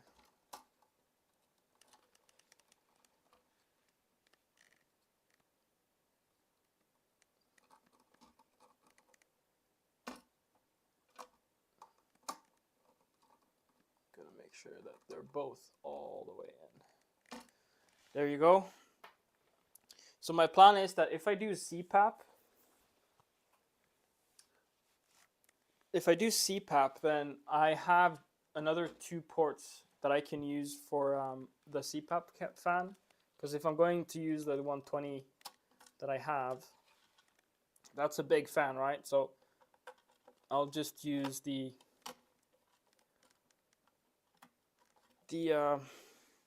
MOSFET for the heaters, which should be really nice. That's what I'm doing on my scalable too. I'm using my Z board, which is a Creality stock Ender 3 board.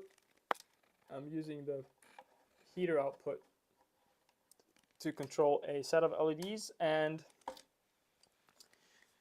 the 120 cooler.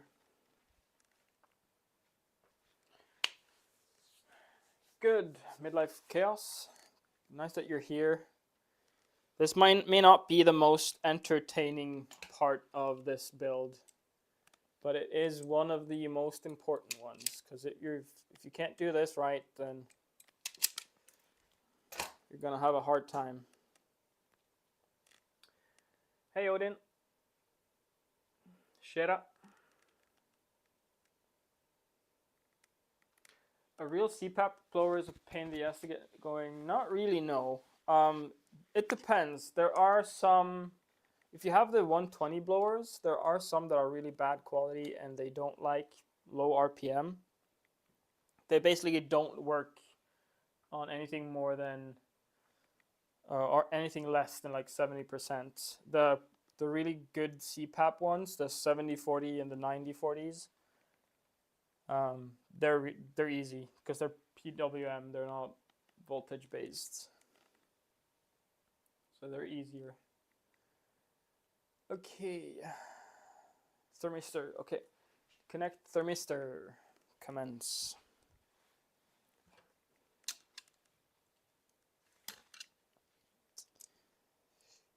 Thank you, Odin. Love you.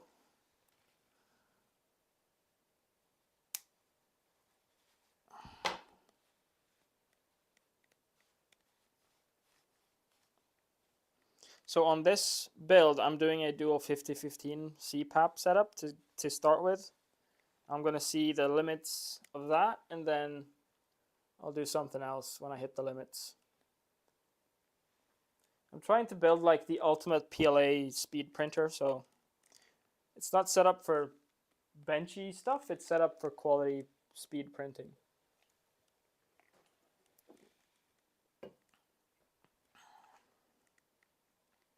So, hot thing. Let's get the hot thing and the melty thing and do some melting.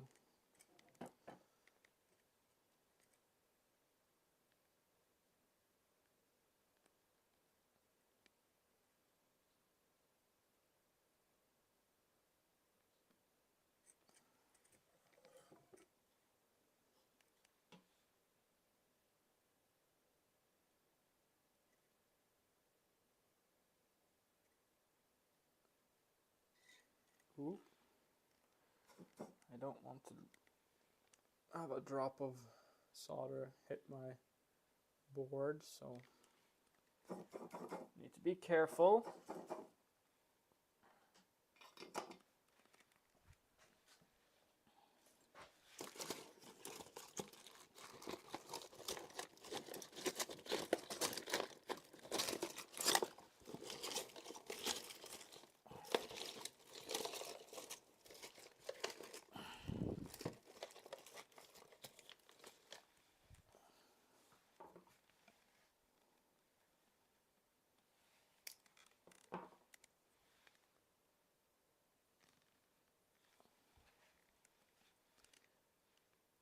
I really wish that I had Bluetooth on this computer so I can have a headset with some music, because it's kind of boring.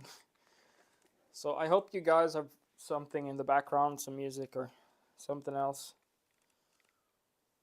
because just me being silent and frustrated is not a fun time, I think.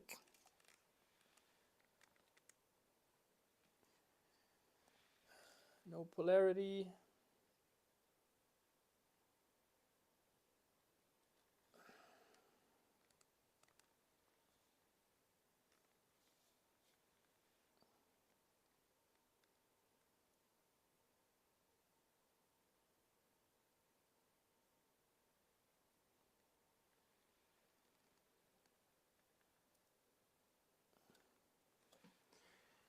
Good enough.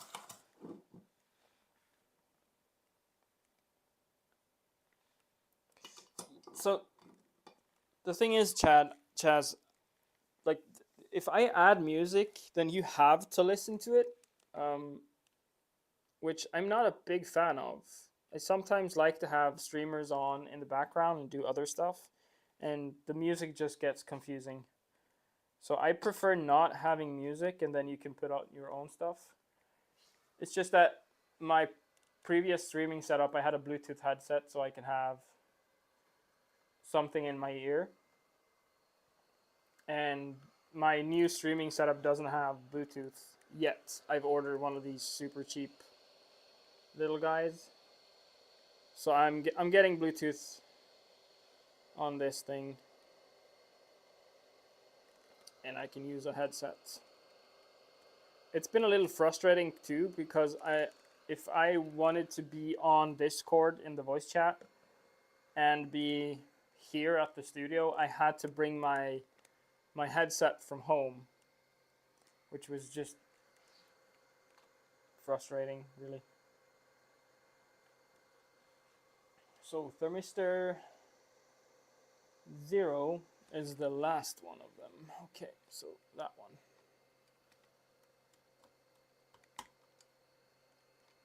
So what I could do now is I could add thermistors, because I have 2 more thermistor inputs. I could add one to each motor and just clamp them on. I might do that in the future when I'm starting to do some super fast printing. So that'll give me some motor temps that I could use. So I can set up a cutoff on the motor temps. Okay, so next I have the motors. And I have no idea which one is which, so I'm just going to plug them in, see what happens, and then change it if I have to. But you know what? I'm pro. This is going to work first time. I said it. I definitely just said that.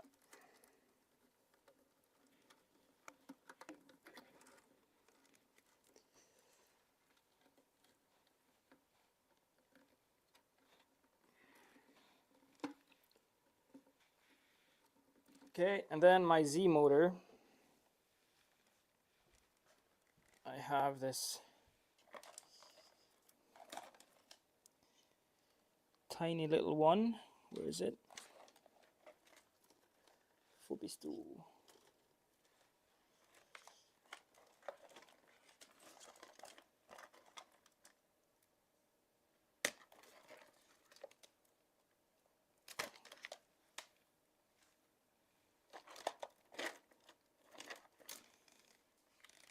Didn't I just have that tiny little...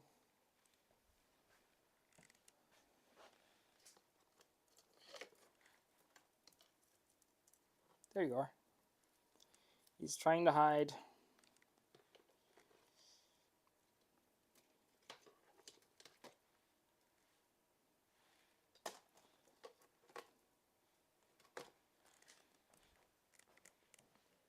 Look at this tiny thing. So like most other boards, my board has dual outputs on Z. So that's a good thing to keep out for if you're using a bigger board like this. Or most boards actually have 2 outputs for Z, so that you can use dual Z motors without having to use 2 dual steppers. Okay, so I have my stepper connected to there. So it's X, Y, Z, Z, and extruder. Now, what do I have left? The microprobe stuff. So I'm gonna see if I can find the pinout for the microprobe.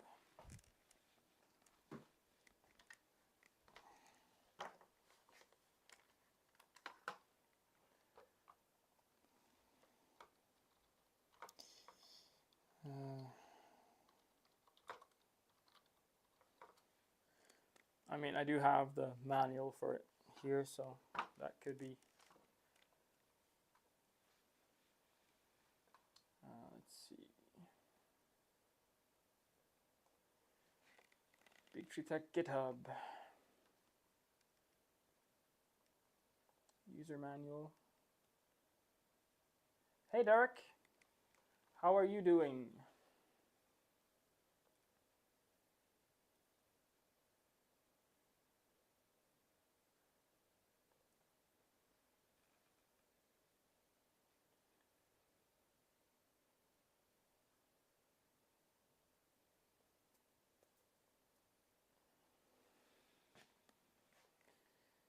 Okay, so white is the probe.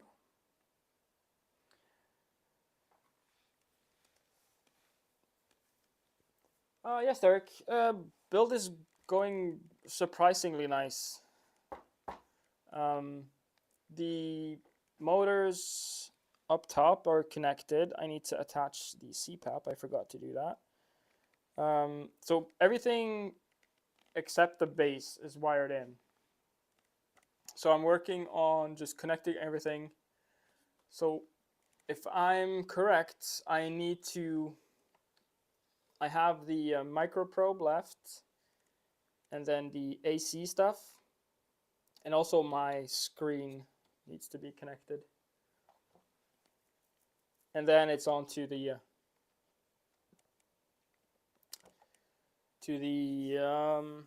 Klipper config.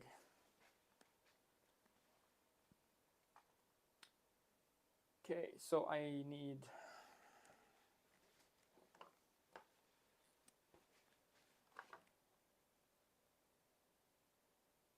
So the brown and black are both grounds. And I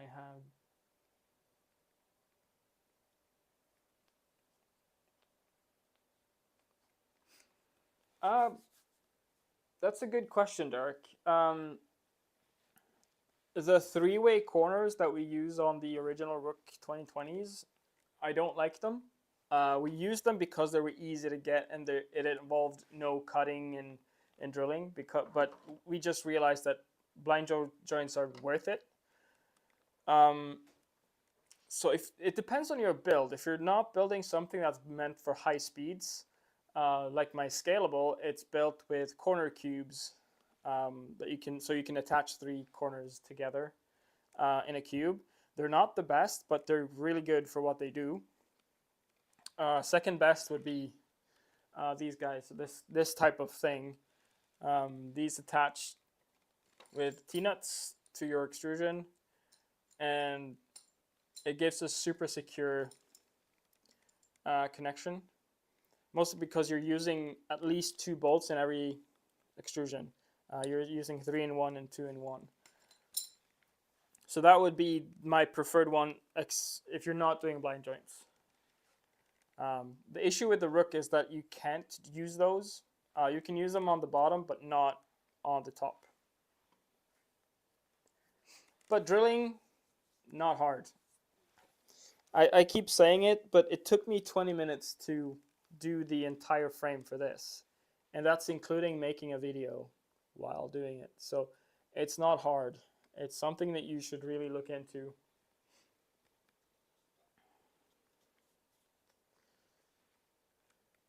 Okay, where were I? Yes, I need to extend these. So my issue right now is, do I just cut these? Because they're freaking tiny. Or do I use some of my... I have like DuPont extenders that are this long.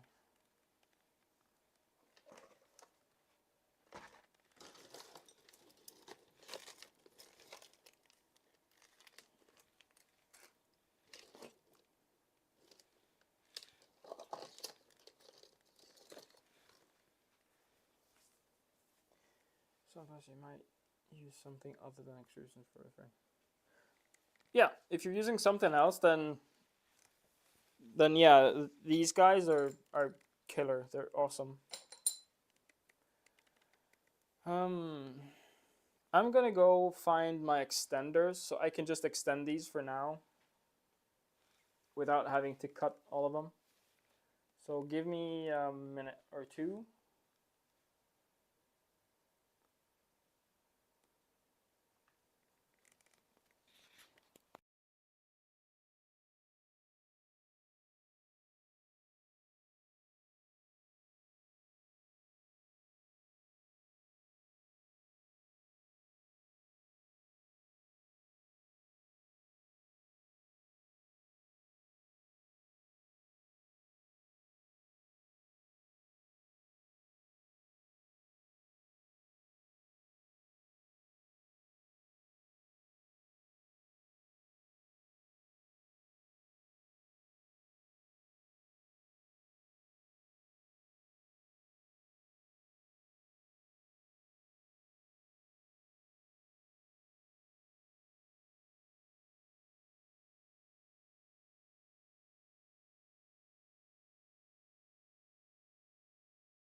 Okay, so Turns out I have 2 of the extenders.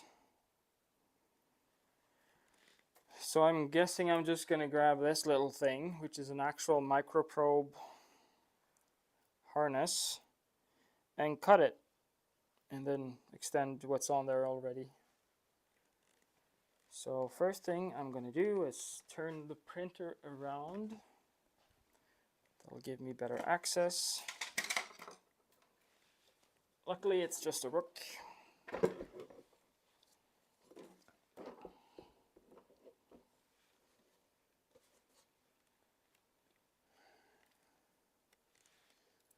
This is a little bit blasphemy, but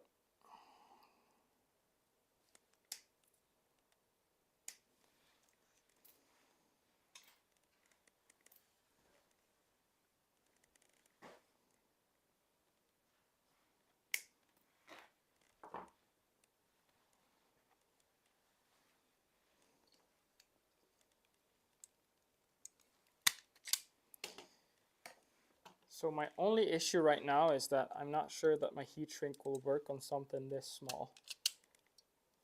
I guess I'm going to find out, right? I have some smaller stuff. Let me go through my chaos wiring box.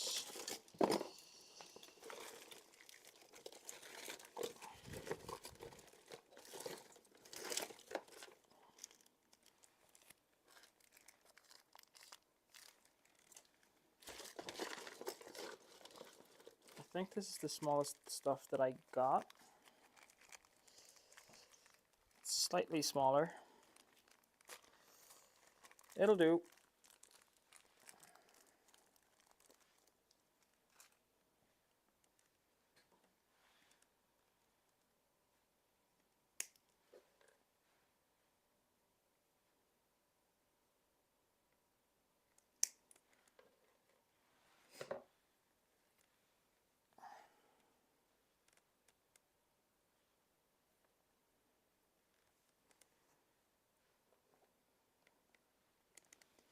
Okay, let's see if this is gonna work.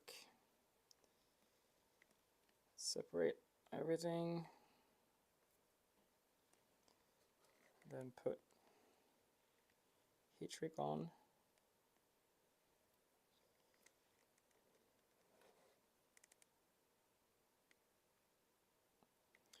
I'm gonna do 2 to start and then see if it works.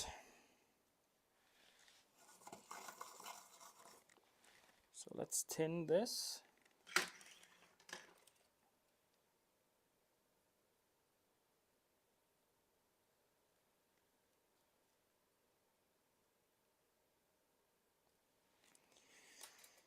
And then let's tin this.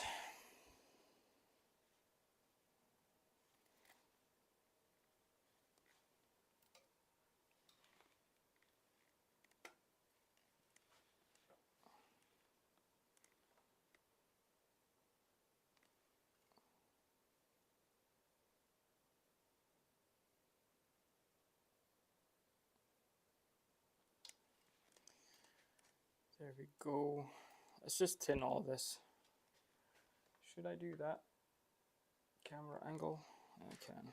Let's like make this a little bit better for you guys.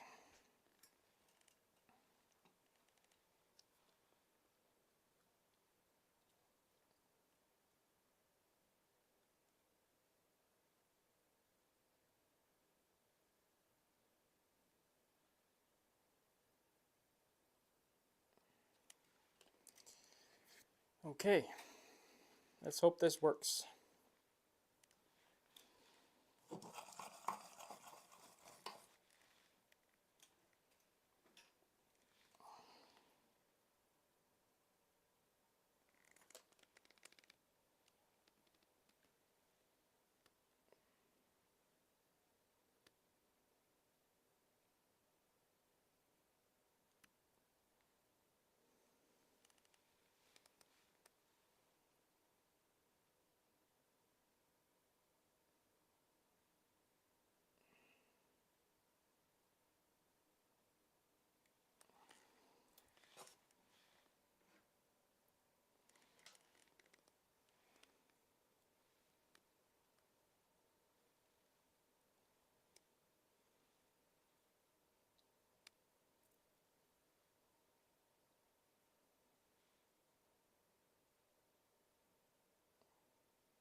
That's 2 out of 5.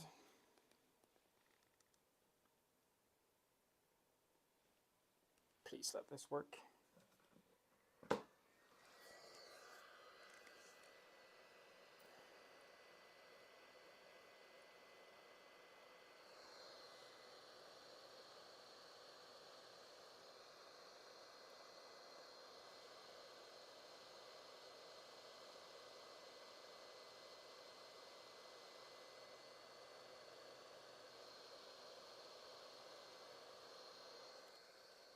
Yeah, that works.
I know this is not exciting, so if anyone has questions or anything that want me to talk about, let me know. I just can't think of anything right now. I'm focused. I'm too focused. Let's see.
Manta? No, this is a SKR, no, an MKS skipper.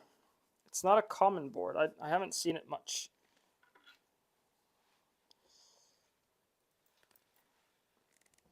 But it's super close to an M.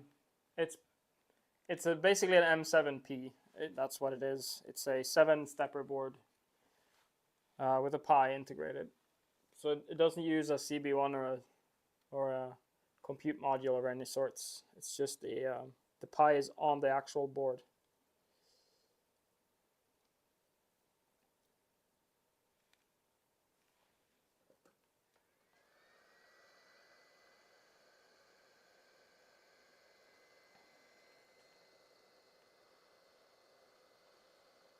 So in practicality, it's the same as a Manta board. So 7 steppers instead of 6, 5, 8, or 4.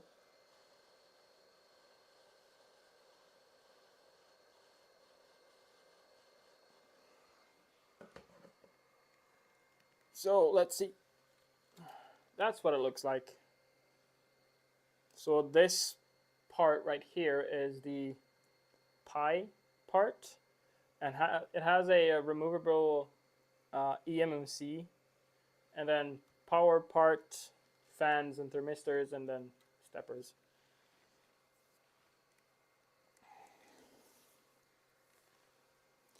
Okay, let's figure out how I would connect the micro probe on this.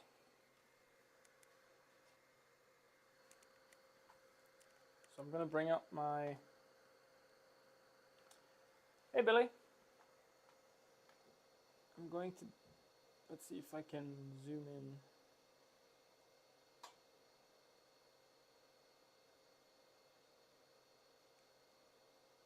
Let's open up the camera.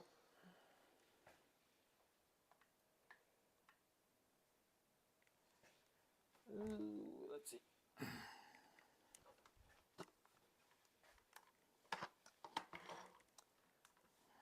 2, 1, 6, 8, 8, 120.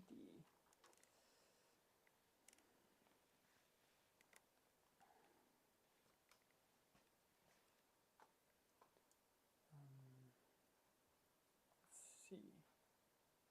Can I switch to that? And then there we go.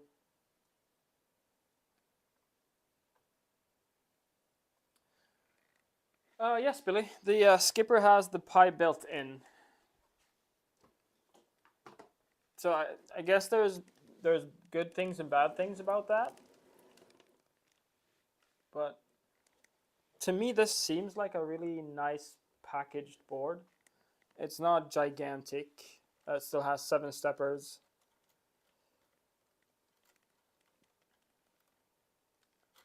Which, to be honest, should be enough for most builds. It's more than enough for this. Cheapest board to get sensorless homing, SKR Mini E3 V2 or 3, or the SKR Pico.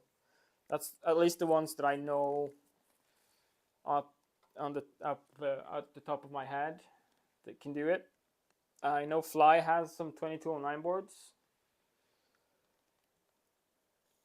Basically, just look for boards that have 2208s or 2209s. But yeah, the SKR Mini V3 is the most common. The SKR Pico it's more or less the same board, but it's lacking the processor that the SKR Mini has. It's just a fancy Pi Pico. Okay, let's look at the... I'm just looking at the pinout. So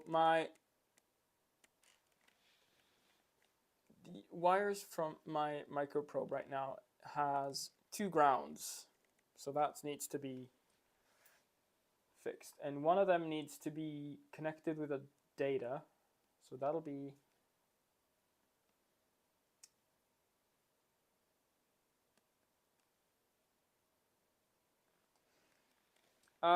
seven motor driver on a Rook. Well, the reason that I have this on here is that I had it. I was going to use it on something else, and then I got something better for that one. So I ended up just wanted to use it on this. The option was to put a SKR Mini E3 V3 and a Orange Pi Zero Lite on this. But it ended up working out so that I can just put these, put this on here. So if I'm crazy enough to do all-wheel drive Rook, then yeah, I have the base of what I need to do that. So I'm just looking at the pins that I need to do. So that's X and Y. And then that's Z. So I want to use that. I want to use 5-volt ground and signal. So I'm just looking at the micro probe. So ground is the black one. 5-volt is the red one. Okay, so I just need to make sure that ground is correct on this. And it should be, it's not. Can I do, yeah, MKS boards have ground in the center, but SKR boards have ground in the bottom.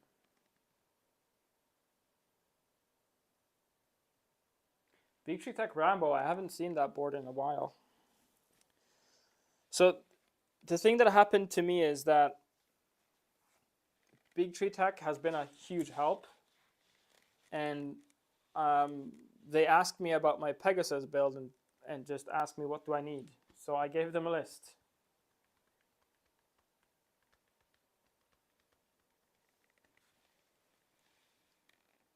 And to my surprise, they said yes.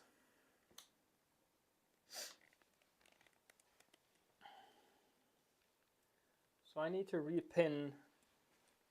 Let's see, is this visible at all?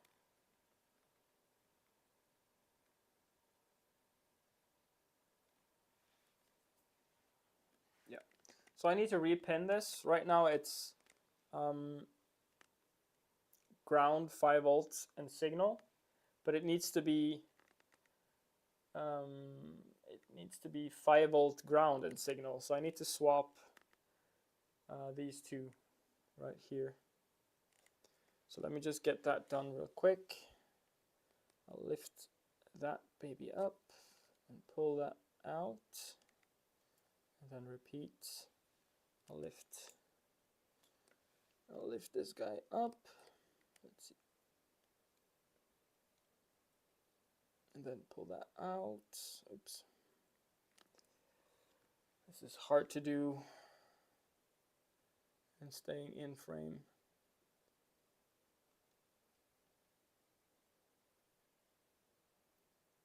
And then put the 5 volts where the ground was, and put the ground where the 5 volts was. There we go.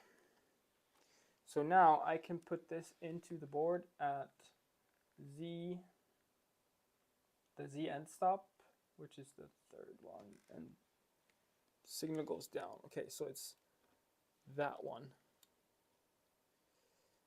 And I never really like to do this because the DuPont connector into a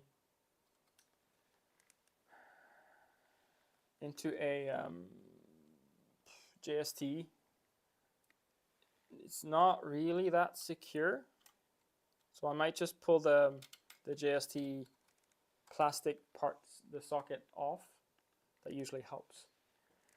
And now I need another ground and signal. And I have, or not, do I need signal? Signal, I need, yes, I need a signal.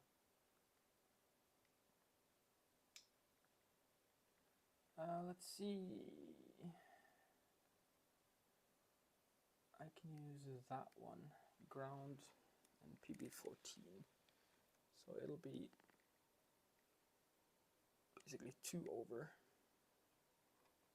I'll use that one.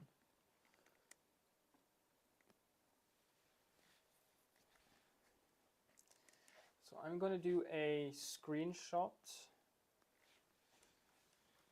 I don't have my phone because that's my camera, so I'll do that and I'll do a screenshot.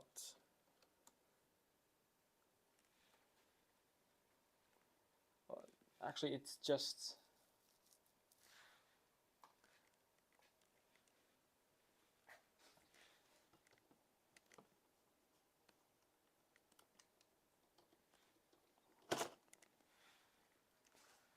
let's see.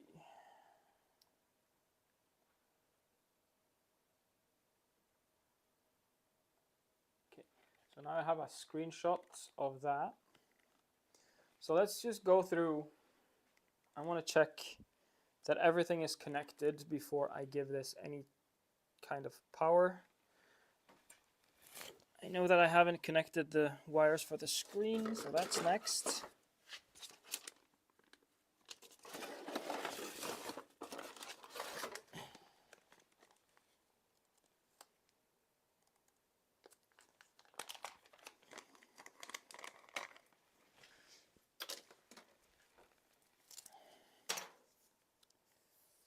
Okay, so that's EXT1 to EXT1.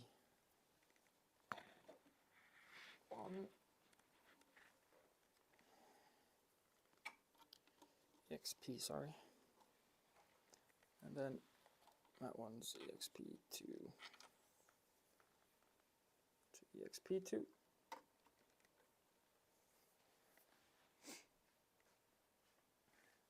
Hey, Losink. No worries.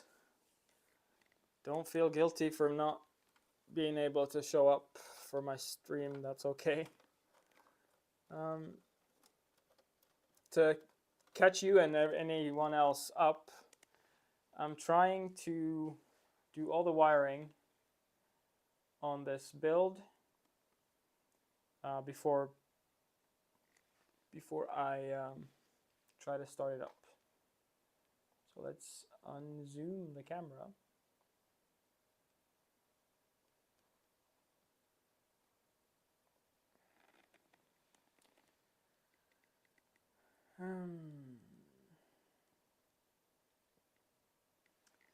So the only thing that I can think of right now is that sensorless homing is not enabled. Or is it?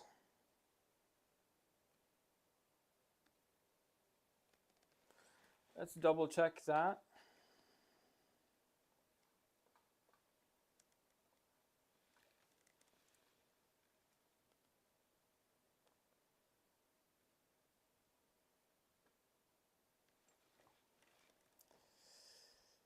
So where are the diag pins for this?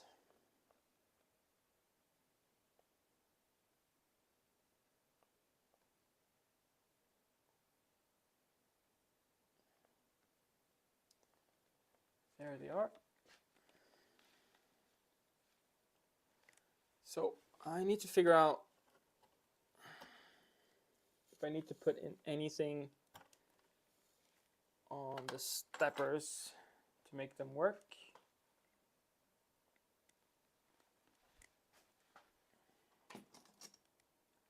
And if the SKR or the MKS monster is anything to go by, yes, I do.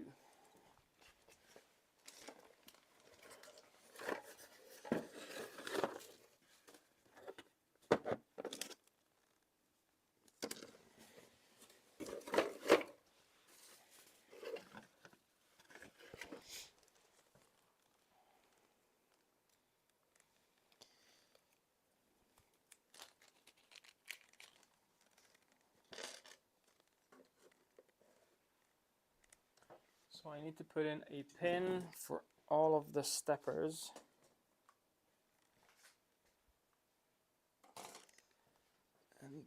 I think it should be those ones. So let's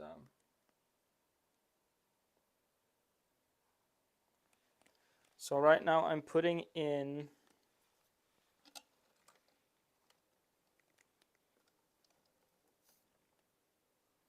this pin right there. So I'm bridging that. So I need to do that for all the steppers that I'm going to use.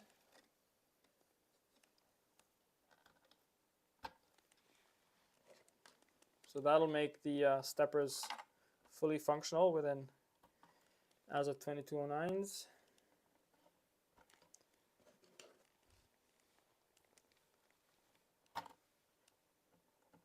And I'm probably just going to put in the rest of them, just so that I don't, at least I have the bridges to do it while I'm here.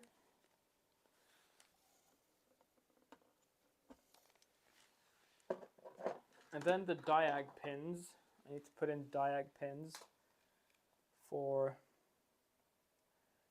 A and B,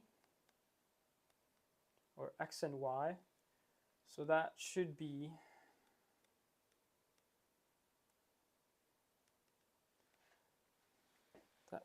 these guys, right?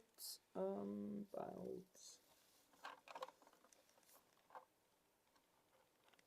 here. That's the diag pins. So it's X and Y, Z,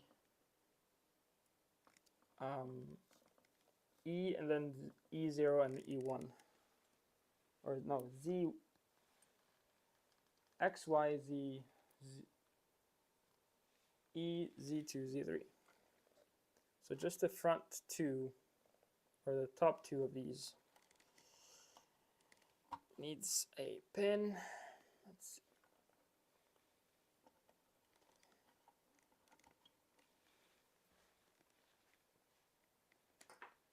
Okay. So let's put the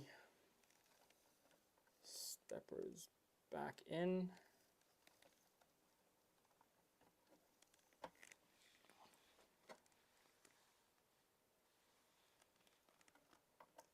So that's A and B. Z. And E.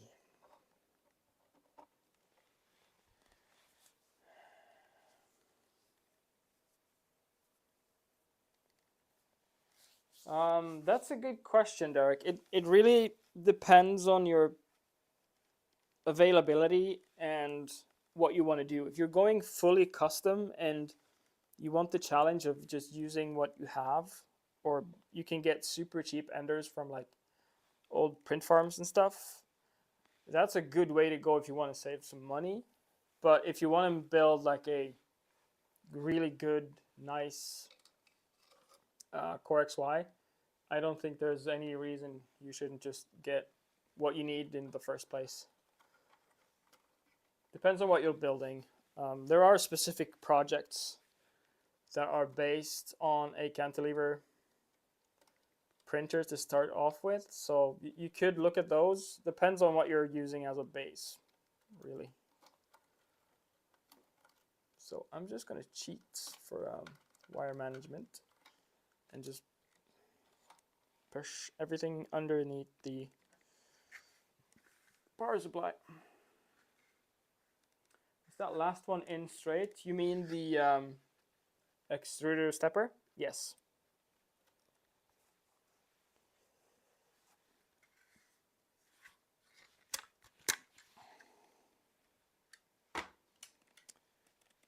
So next we're going to do the wiring for the AC stuff.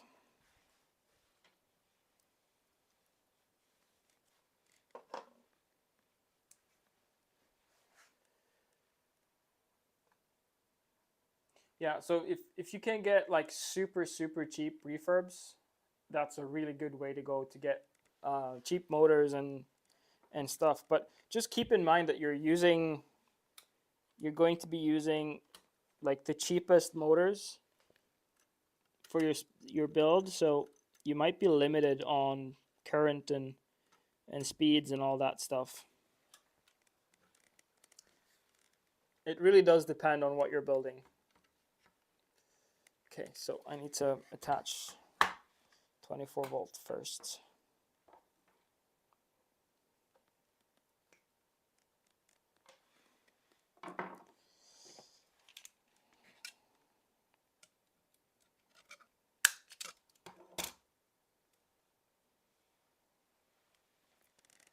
I'll probably remove the board again. Or no, I don't actually have to.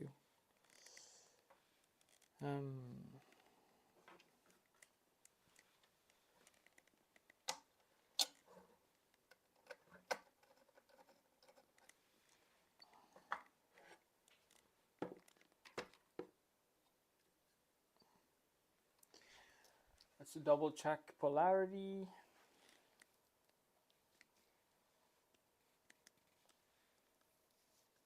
Yep, minus is towards me. So that one is minus. So I'm gonna make sure it's attached at the power supply, and then make sure it's attached on the board.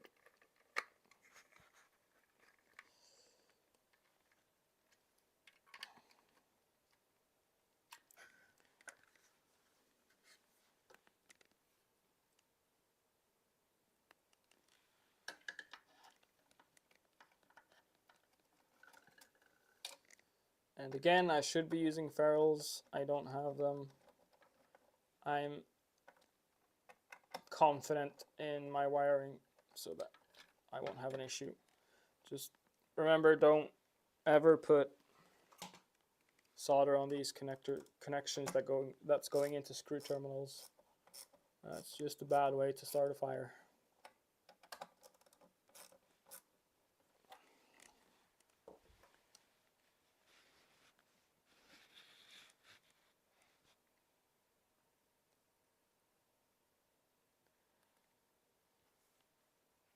KP3Ss are really good. The issue with them is that the parts that you can reuse are the motors, the board, and the bed. So you won't be able to use any of the frame and all that stuff. And given the price of the KP3Ss, I would just, to be honest, I would just keep them as is. Maybe convert them to ABS printers, and then build something else. But that's just me. That's what I would do with a KP3S. I do have a version of the Rook with a KP3S bed. If you're interested in something like that, you would be able to use your motors, your board, and your bed. Probably your hot end if you want to do that type of tool head for it. But you would need more motors, and you would need another board to do your Z axes because it's a triple Z setup.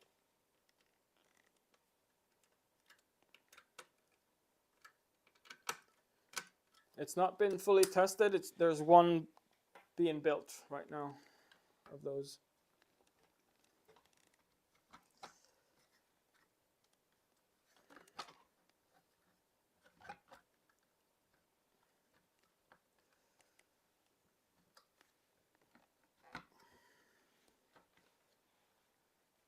Ooh.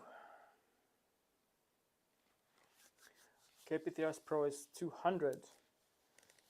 Well, to be honest, you can scale that one up by another 50, or even just add like 30, because it's 170 by 180 with the parts that are in it, but you could scale it up another 50.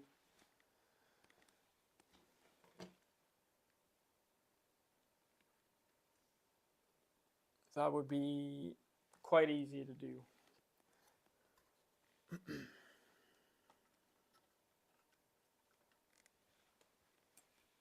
So right now the only thing that's annoying me about this build is that the AC wire, this one, it's just barely underneath the top of the or the bottom of the feet. But oh well, it'll be fine. So let's get some screws into the power supply to keep it down.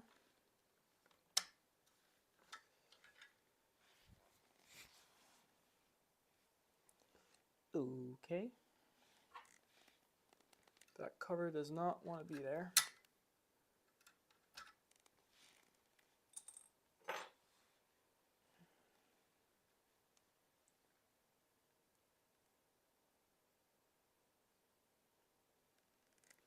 Yeah, so the issue with using existing frames for a custom build is that most of the stuff that you can get, you can only get them in 50mm increments, unless you spend way more money and get them custom cut.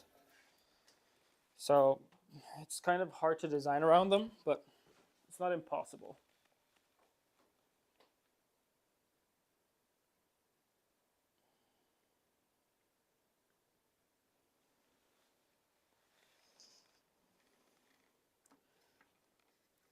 But a KP3S Pro Core XY conversion would be a really cool project. I think that's a thing worth looking at.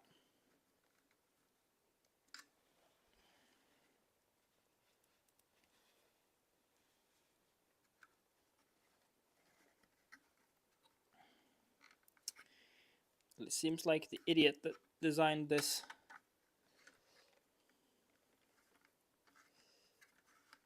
mount for this thing missed slightly on the size of it.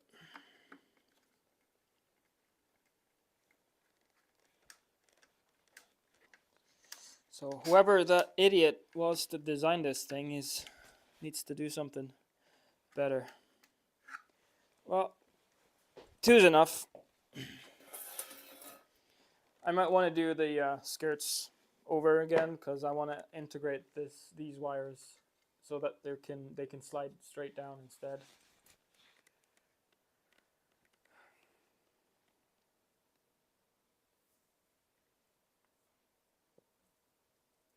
You could definitely do triple Z.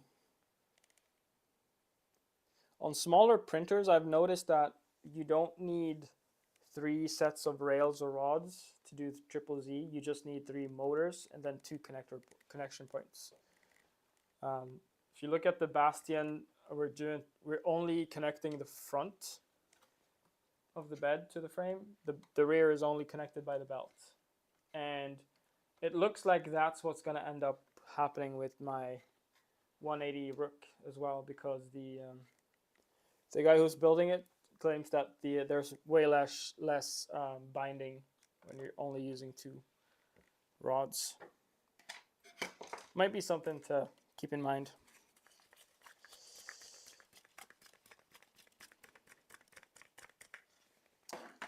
Okay. I think I'm done with the wiring.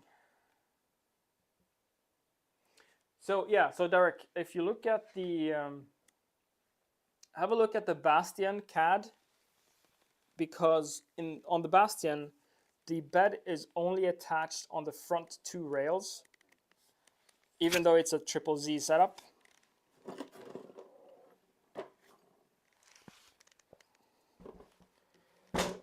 Main reason is that you don't need 3 rod or rail connection points. You just need 2, and then you have 3 belts to keep it stable. Okay, let me clean up some of my tools, and then I'll start doing the things that I don't want to do.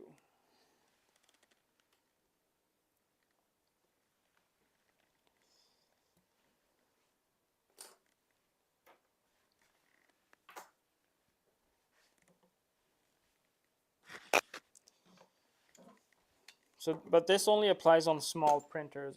I still believe that the Bastion is a small printer. It's a 180 by 180 bed, but it's a 200 by 200 movable volume. So it's about what you're this. It's about the same size of what you're looking at.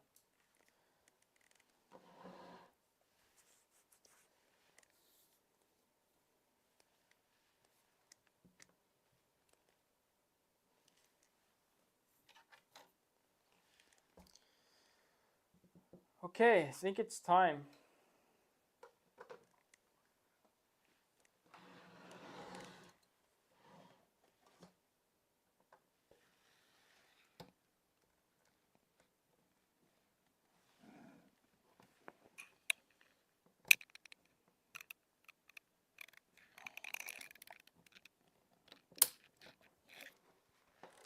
Is there something wrong with my socket?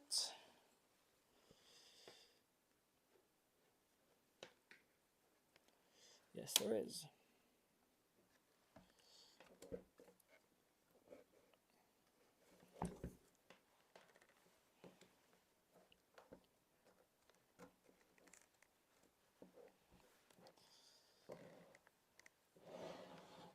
Okay.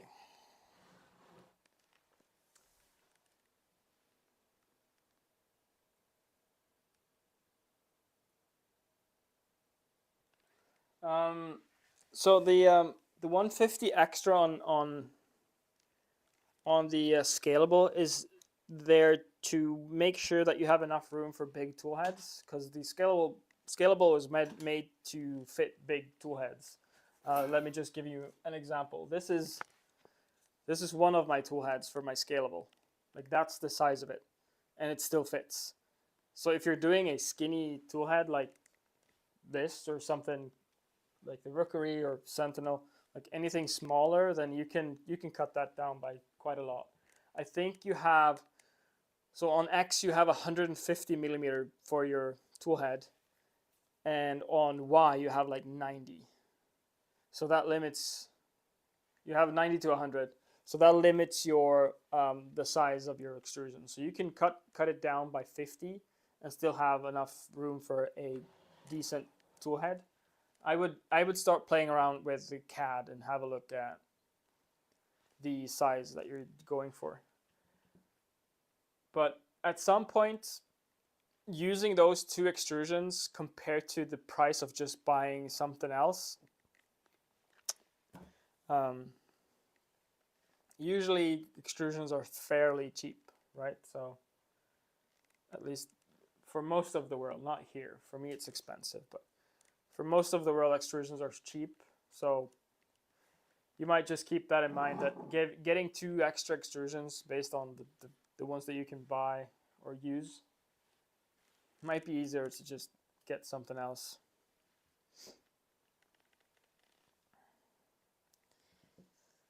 Okay, power is connected. Are we gonna make a fire? I have an extinguisher right there. It's there.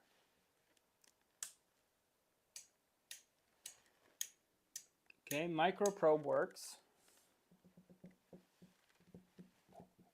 Screen doesn't.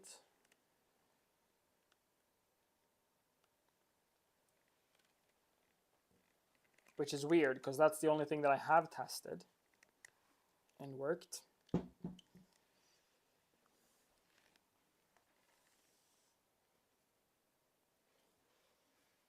Oh, screen works. Just took some time to get it on.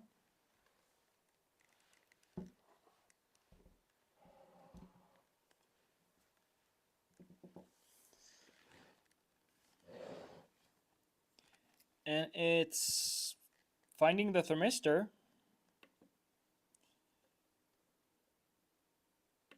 What's gonna happen if I just do home now? It's probably just not gonna work, right?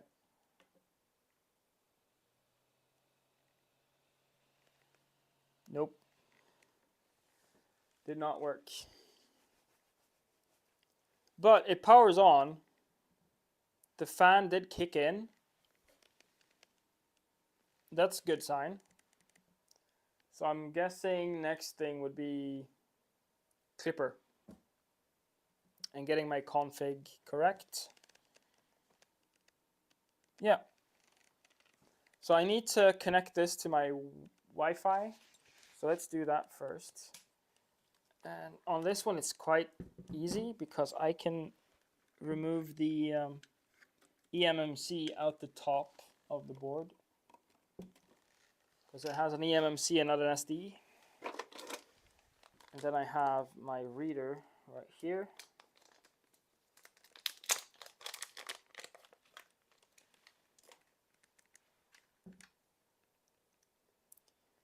I connect that. Hey Micro Viking, how are you doing this evening?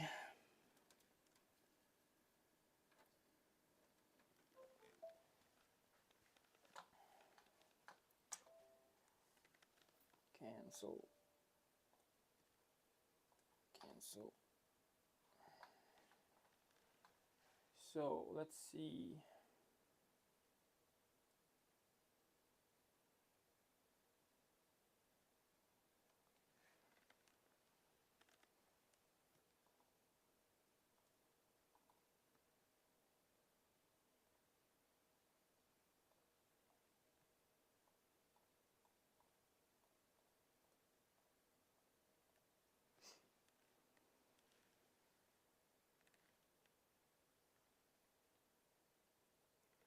Oh, nice. You got your minion.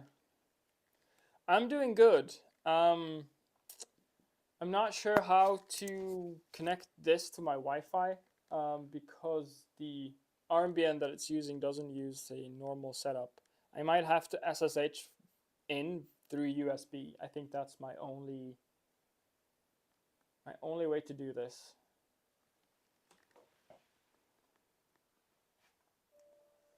Because there's no file with the Wi-Fi information in it.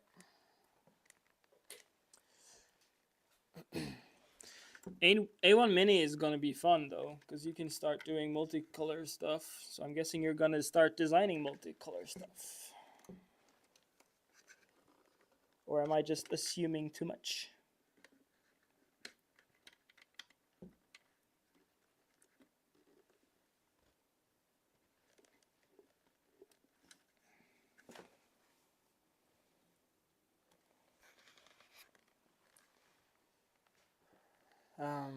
Okay. So I need to connect a USB-C, right?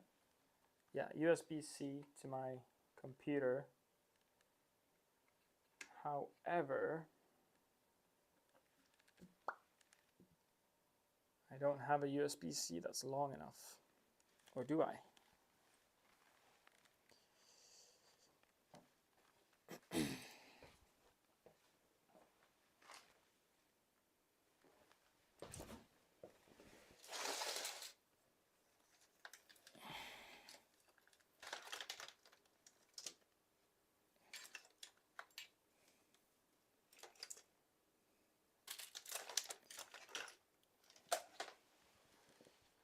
Okay. This is a little sucky.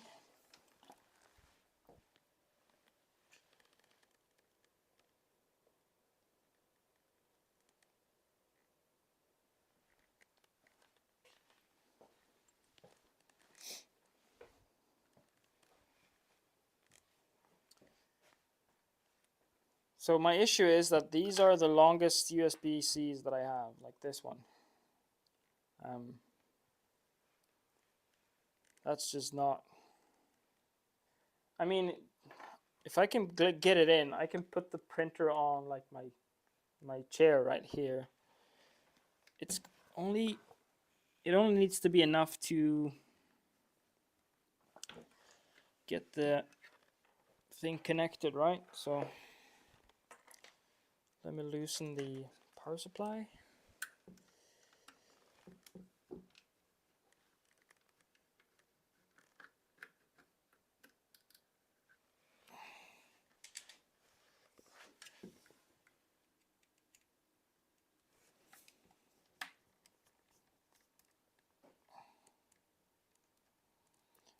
course, one of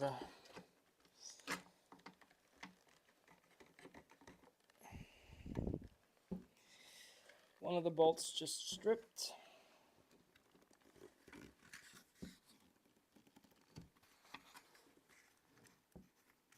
I might have to reprint one of the skirts, or both of the skirts actually. Well, it's enough for me to get the USB-C in.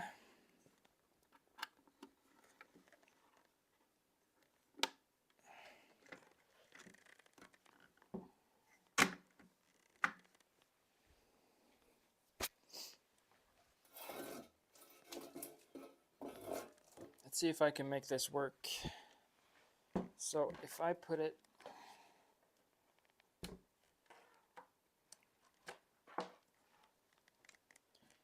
down like this,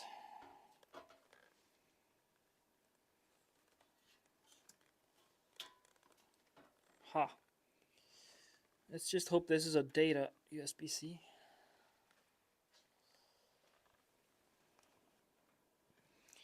Or do I need to bridge some stuff to make that work? Yes, I need to bridge. Or do I?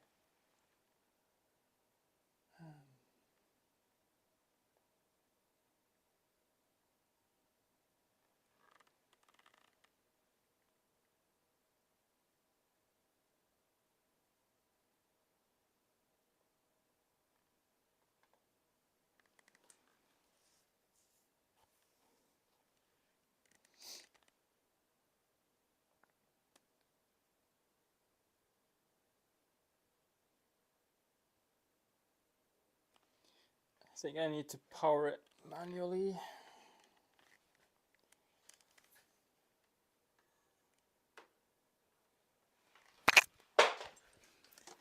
Let's just reach through instead.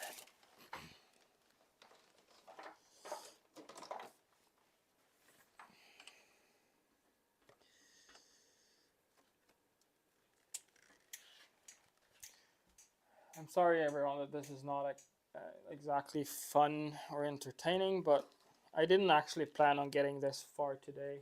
I thought I would just be doing wiring all day. But I've been stringing for 3 hours, which is okay, I guess.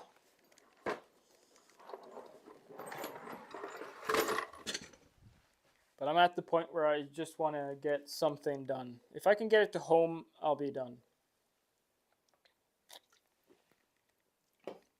And then I'll do a new stream where I just do calibration and stuff. Let's see, do I have putty on this computer? Yes, I do. Let's open Device Manager and see if it's connected.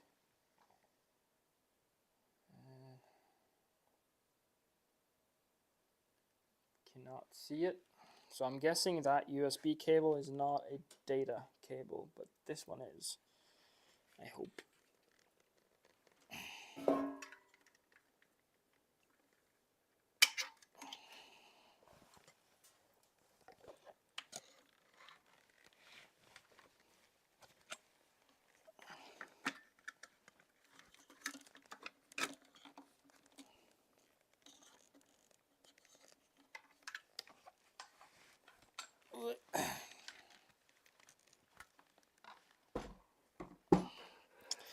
It's a tight fit.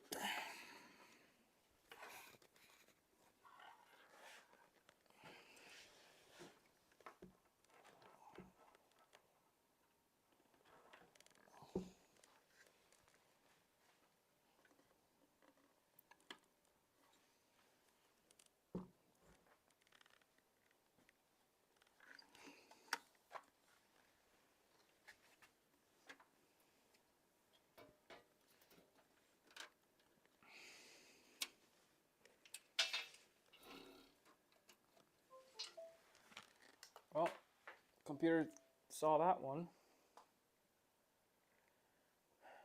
I would probably need the right drivers. So the CH340 driver.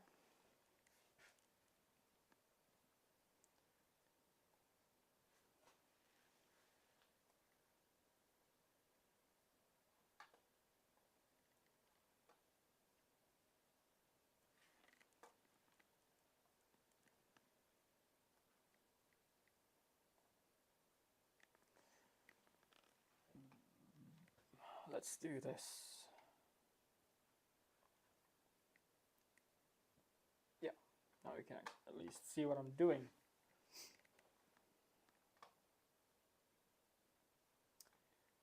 Oh, my camera is not happy. There we go. That looks better, right?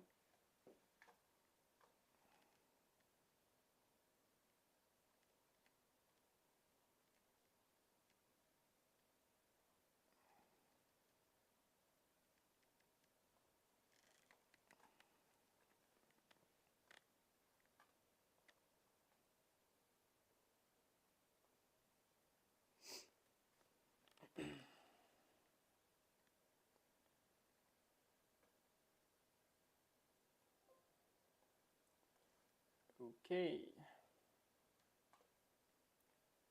So let's go to device manager. I'll try to make this as easy as possible for you guys. Yep, so I can see that it's COM3. So I can use just putty to connect to my serial. So I'll connect to COM3. That shouldn't have changed anything. Okay. And what's the baud rate for this thing? I can find that out here. If I go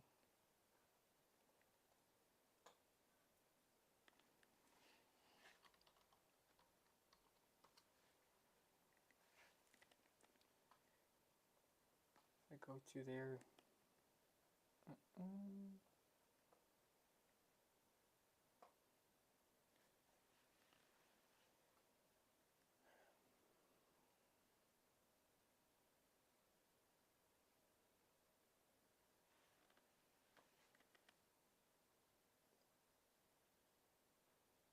So there is a 3D touch port right there, but I'm using this Z port instead, so not a huge worry.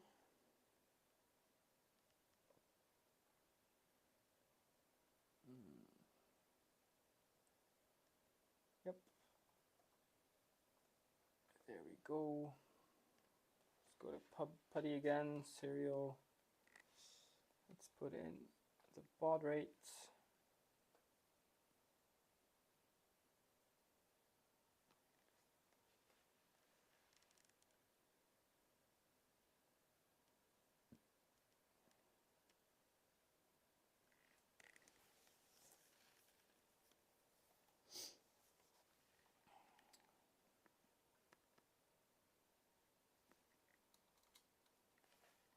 So let's log on with MKS, maker base. Yep. Okay, so let's see if we can see the connection between the pi part.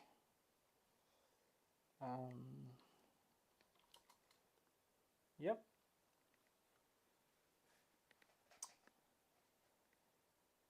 And then let's do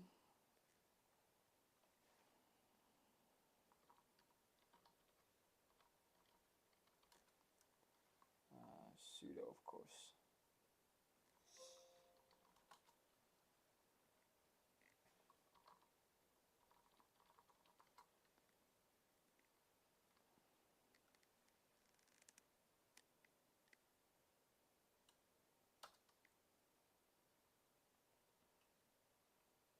Let's go to network.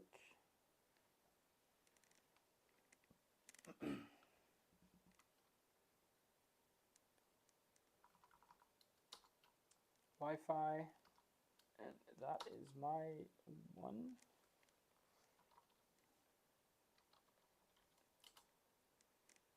Let's see if that works.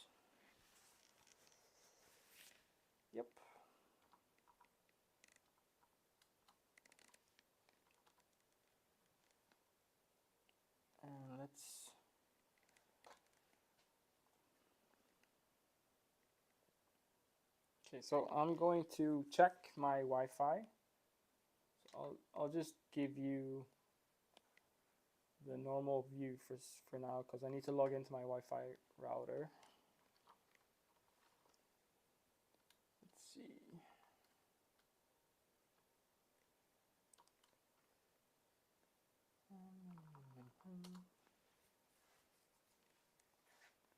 I could probably use like IP scanner or something to do this as well, but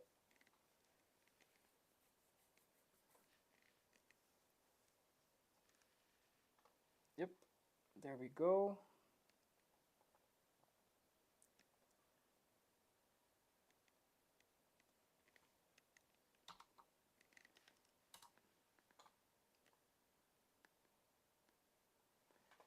Okay, let's swap back.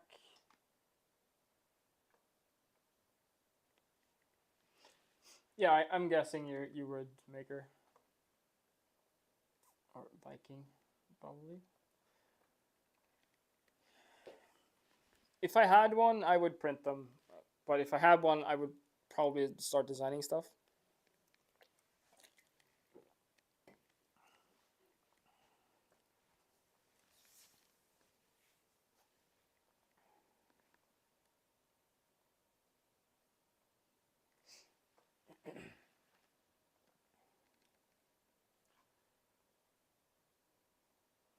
So let's so I can see the extruder is working, and yes, that's the temperature of my workshop. Let's go into my config. This is my first time using Fluid for anything, so that'll be fun. So I can probably just remove all of these Z steppers, right?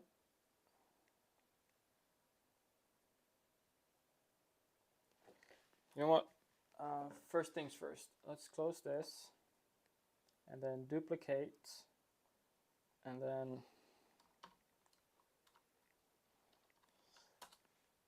there we go. So first things first, I'm gonna delete the steppers, the Z steppers, and I'll just double check my pins for Z. Direction PE14.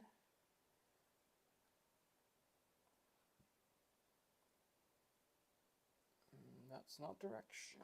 Okay.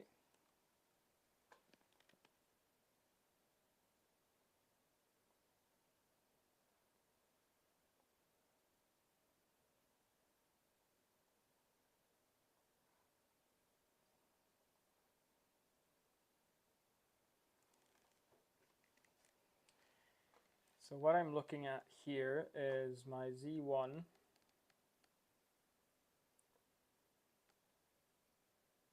So my step pin is PE1. Yeah. And my direction pin is PE0. Enable pin is PE2. Okay. Let's do that on Y and X as well.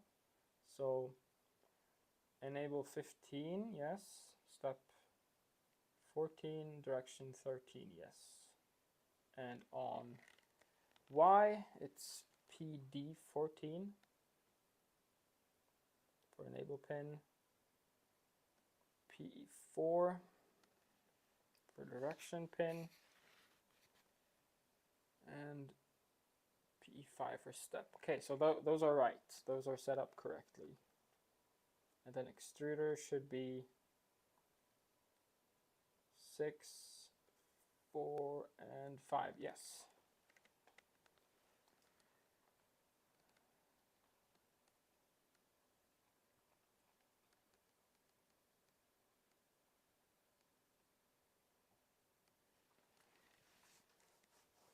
So quad gantry level, I can remove that.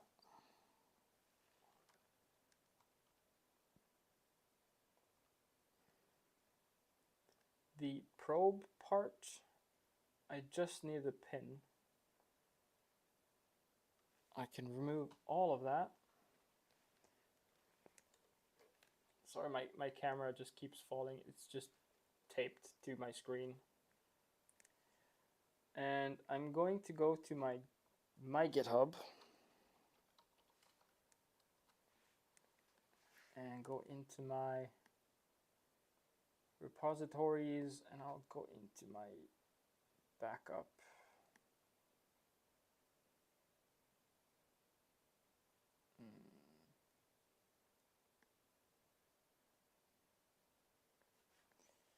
I probably have to log in, right? Yeah, I'll probably have to log in. So now I can see all of my repositories. And I'll go look at my backup for my Rook.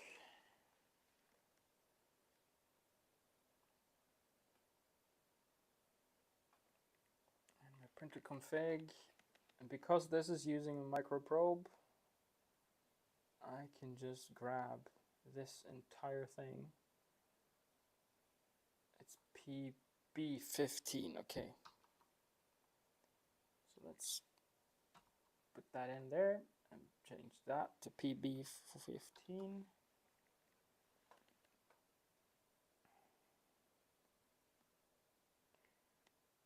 Okay.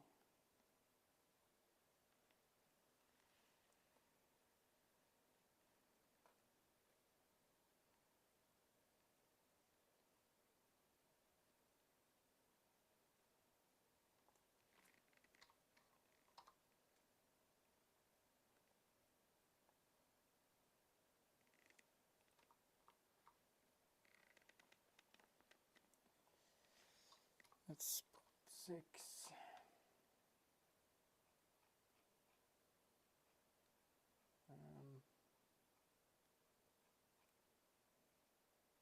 Okay, so there's not a bad section at all here. Oh, heater bed, here we go. So I can turn that on.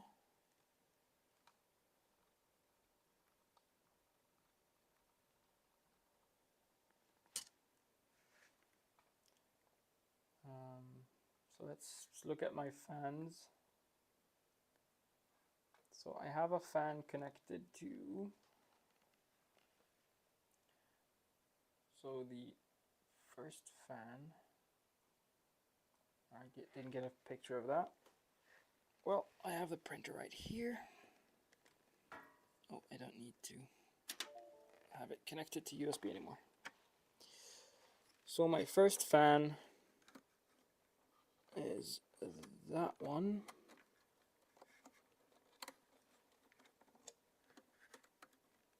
So that's my case fan or chamber fan, if you would call it that. So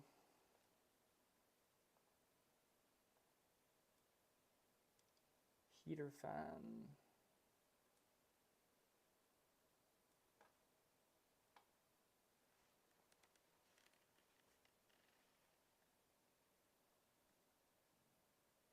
There we go. Heater fan, hot end fan. So I'll call that hot end.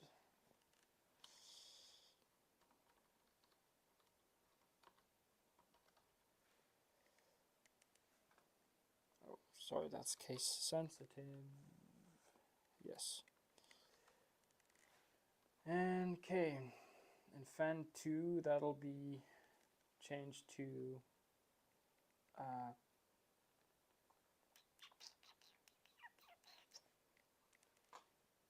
let's have a look at my config. Controller fan.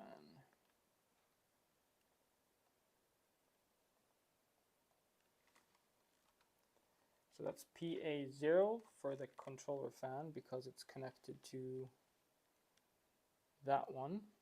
Yep. And then the PA1 should be my hot end fan. I'm just going to double check my printer.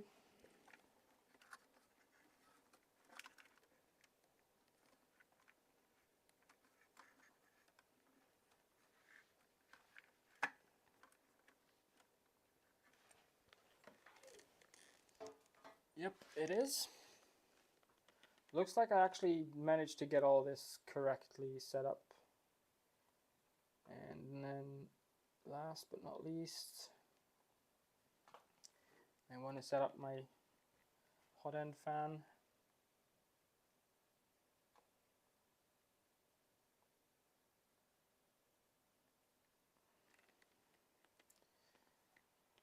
So I want to do that.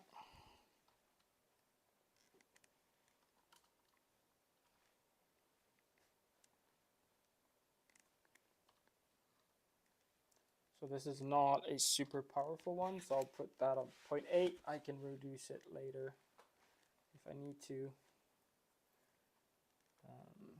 Controller fan should be basically on anything kicks in, it'll turn on at 0.8 as well.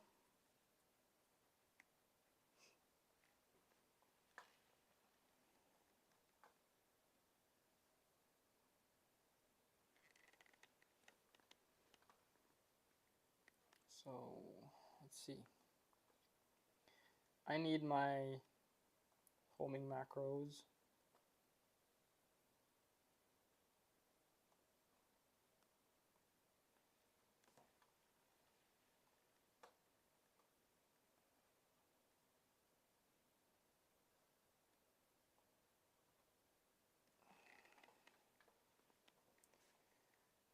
So let's make a file called macro homing.cfg.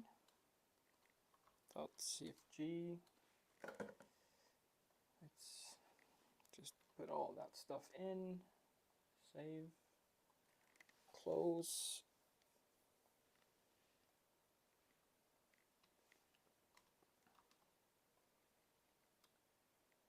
Go to our config.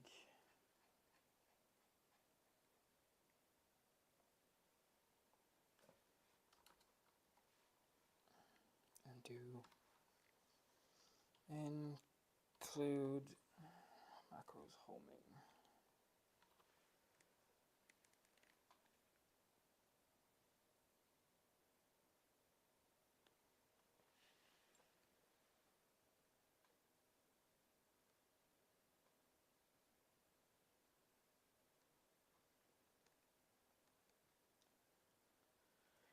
So let's look at maximum and minimum so I can home somewhat.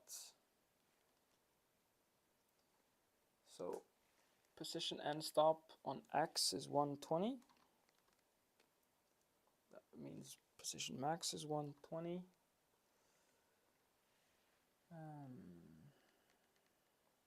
Home retract distance is 0 because I have my override to do that.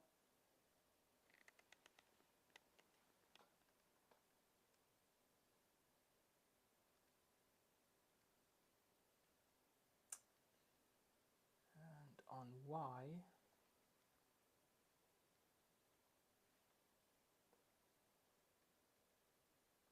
let's see, position max 143. Let's set it to the same.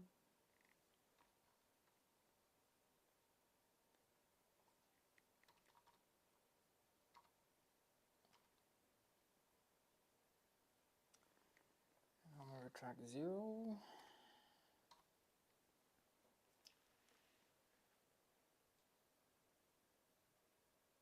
Stepper Z. So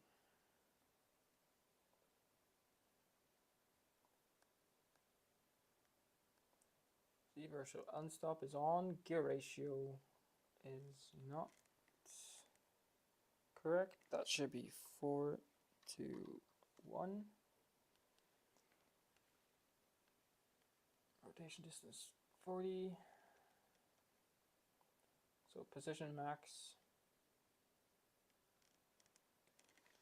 let's do 212.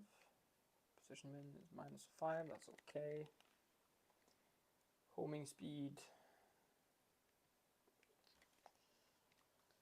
30-second homing speed.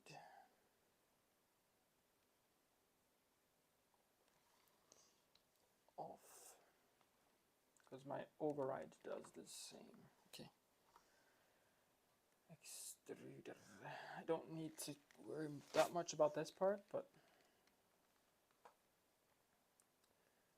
let's just get what we have, right?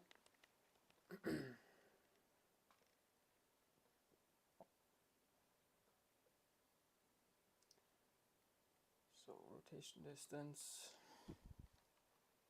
5.6.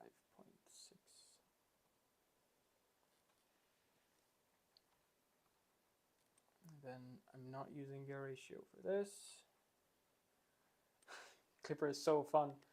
Yeah, it is. This is way easier than the other way of doing it. So minimum temp is set to -200 so that I can see it if it wasn't connected. So I'm just going to put that back to 0.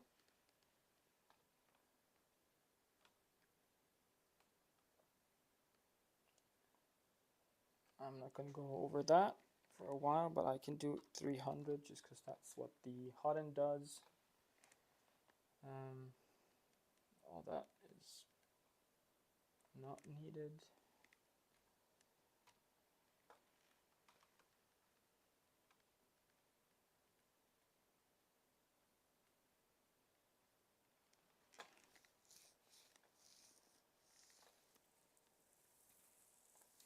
Just going a bit back and forth, looking at my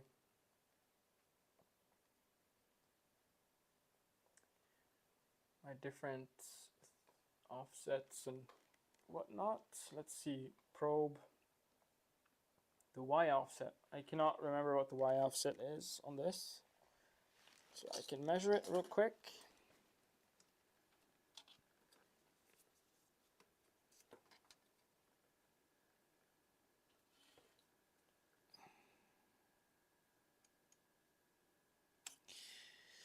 It's 26, so that's -26.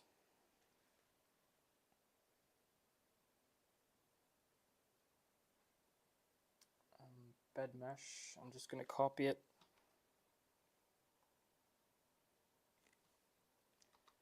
Not sure if it's going to work, but I'll do it. Bed screws, I can add that.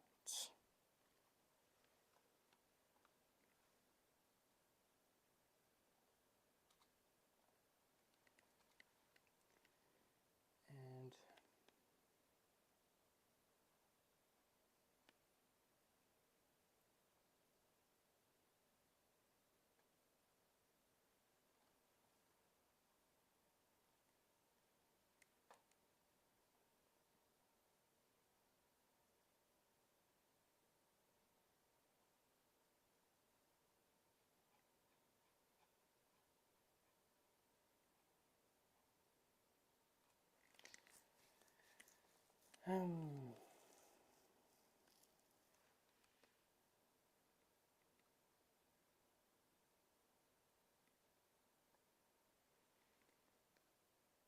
I'm just going to remove these guys because I don't need them. And I'm also going to add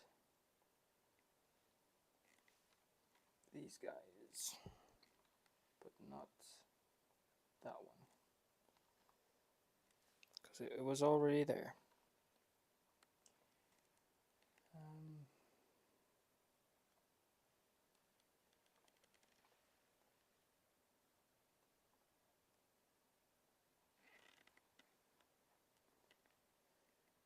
And I'm going to add in most of that stuff,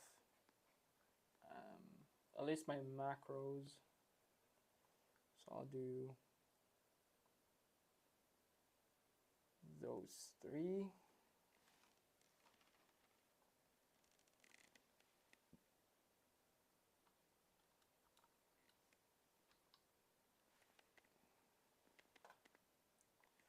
And then I'll go here.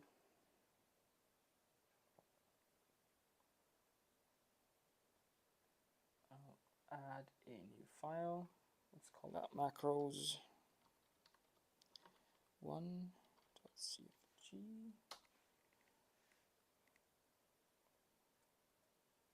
Let's copy and paste.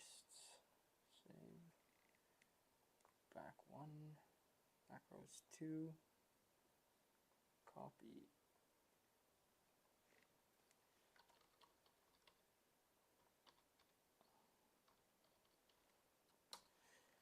So normally this is the stuff that I would do off stream, but I'm here. I might as well just do it, right? And then my macros torture.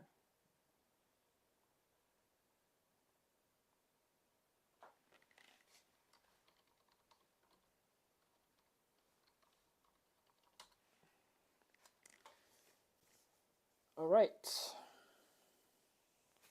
So how many errors am I going to get when I restart?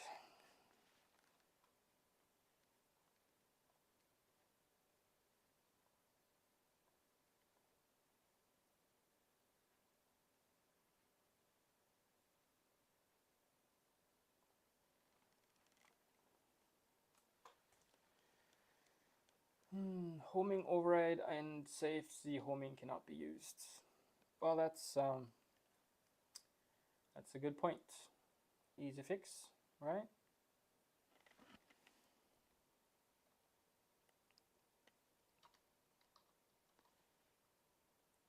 Save Z home. Bye bye.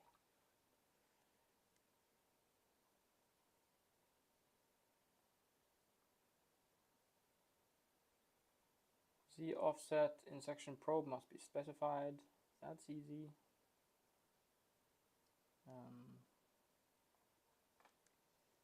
Probe. Let's just do that.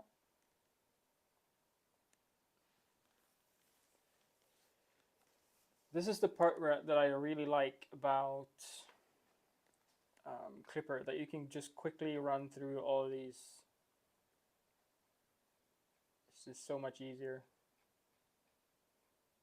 Don't get me wrong, I like Marlin for what it is, but it's not close to what you can do with Klipper.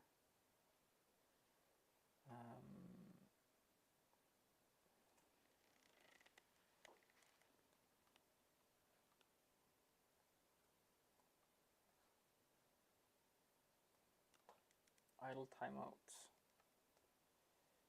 on my controller fan.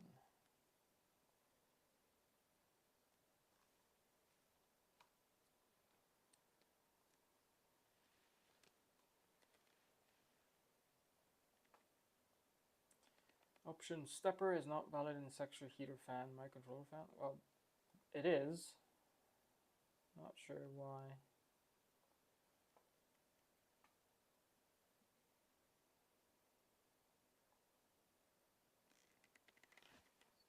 I'm just going to do that for now. Horizontal move Z is not valid in section. Hey, Edited Adam, how are you doing today? Probe. Horizontal move Z. Not valid.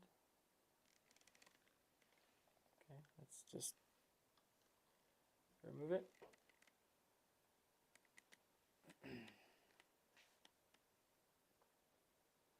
Mesh min is not valid in section. What the? Just doesn't like probe, does it?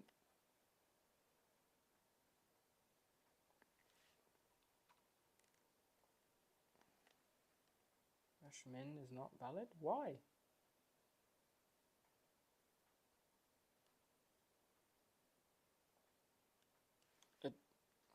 Could it be it just doesn't like the space?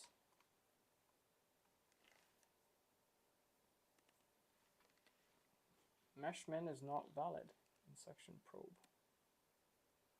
Well, that is... Has anyone run into this before? That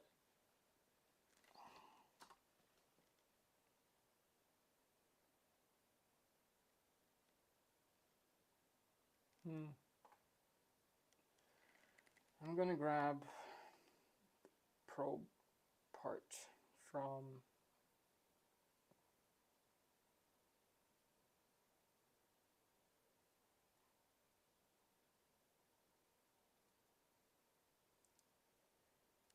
actually, hey Pico, I'm gonna go,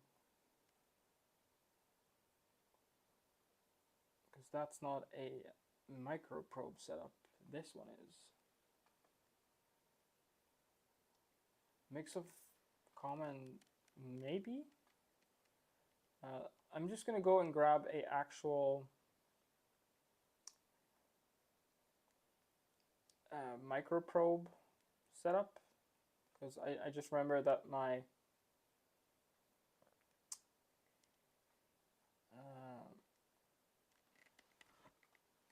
my backup does not have the micro probe in it. So I'm gonna go to my Ender 3 thingamajig and go to Klipper config, and I should have a microprobe config.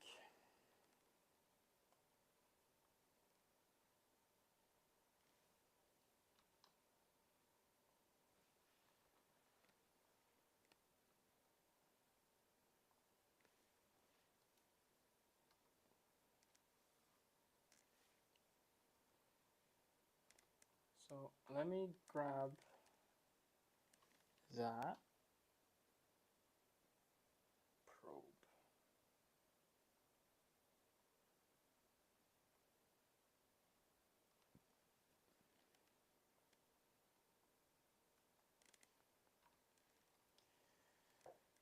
And then I need to set the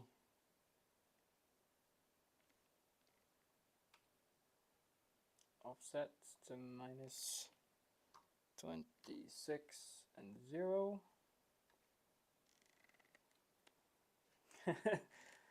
Yeah, I get it, Miker. I got up at 8 a.m. this morning, so but this one, that's the one that I want to change, because it's connected to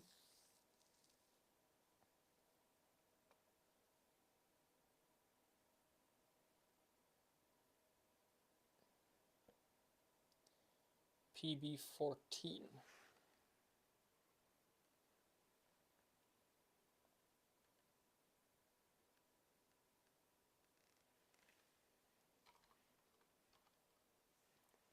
And then my probe is not connected to let's see.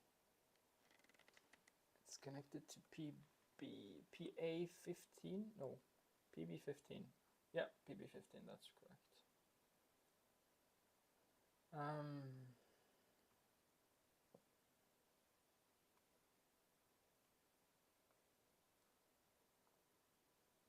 Let's see how that works.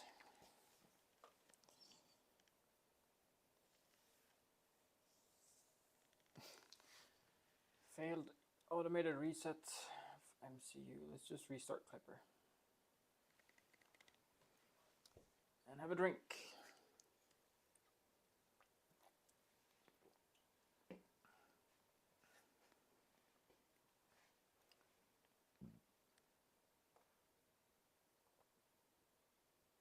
Did it just work?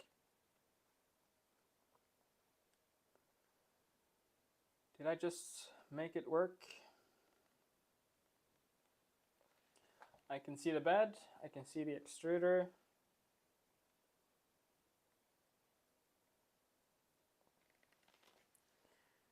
Well, let's put it up on the bench. Oh.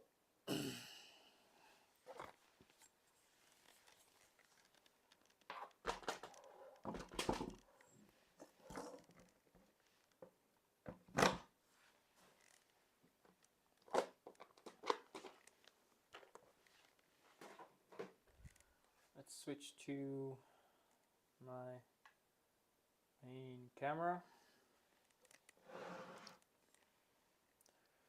So let's,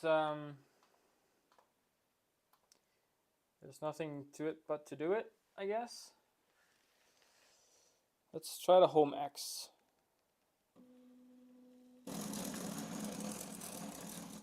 Yeah, I need to set up my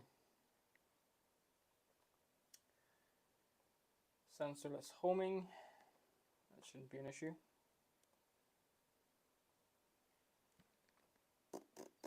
Let's see. Printer config. Let's go into my. This is like the best reason to have a backup of your existing printers, because I have a fully working setup for this type of printer that I can just slightly change because of the other parts that I'm using. But this is way, way easier.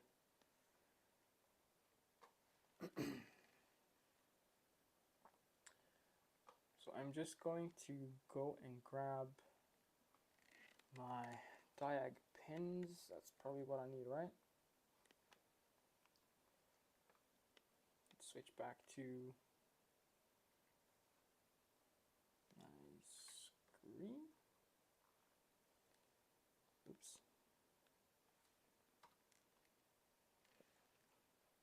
So what I need to do is in my,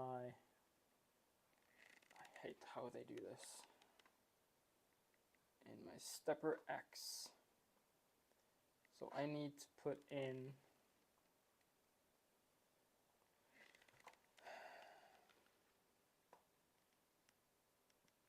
this stuff, but I need to make sure that it's the right diag pin for this board.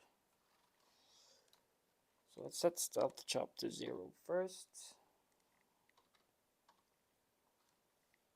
Let's add in that part. And then let's go and find the diag pin for this.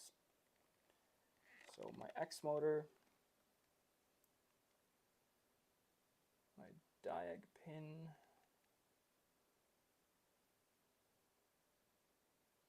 PE14.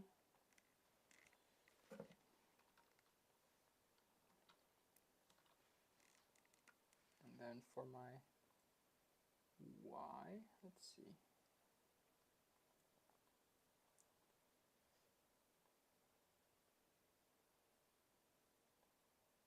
That's what we need.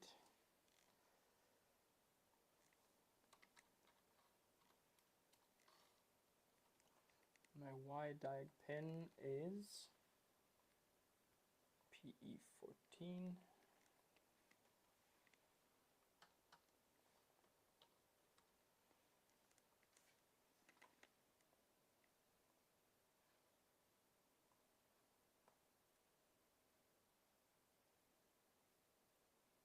That can't be right. They cannot be matching, right? Let's see.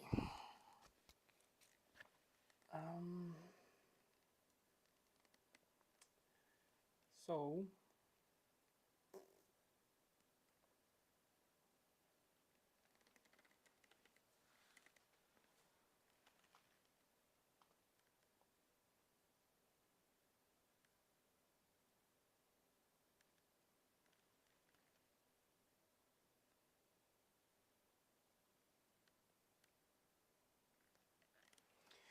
am I just misinterpreting this for what it is? Because I need the diag pins, that's these guys down here. Are they just called X, Y, and Z diag?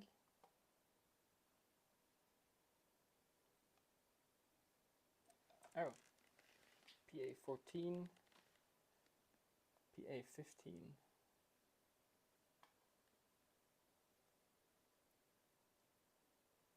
Because they're all PE14 there. Diag pin, PA14, PA15. I'm guessing that's what I need though. So diag on X is PA14 and Y is PA15.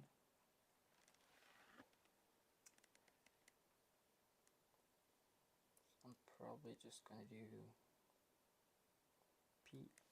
PA14 and PA15. they should probably not be open. Let's see.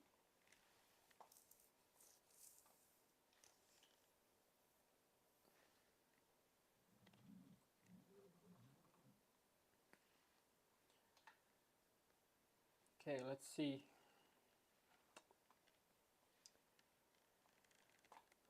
Home X.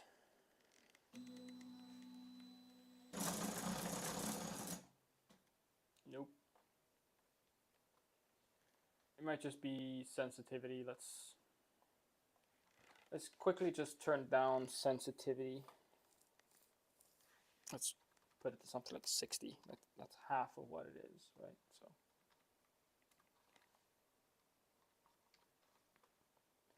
these are quite powerful, so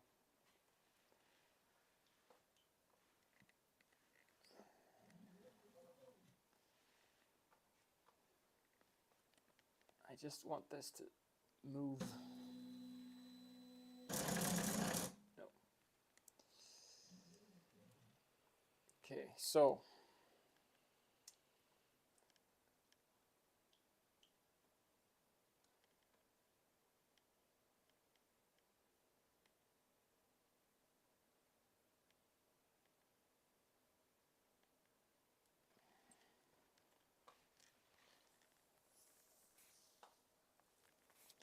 let's look through the config again. Look at some. The UART pin for X is PE6.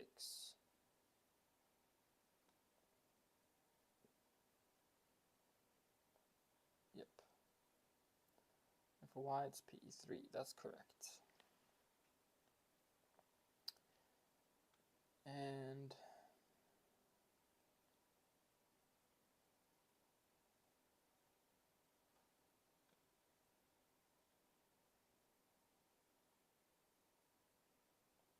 diag pin connected to TMZ diag, and it is connected to TMZ diag. It's that guy.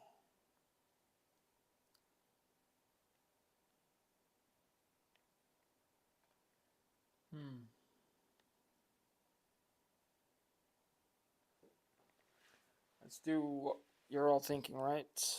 MKS skipper 2209 sensor less homing.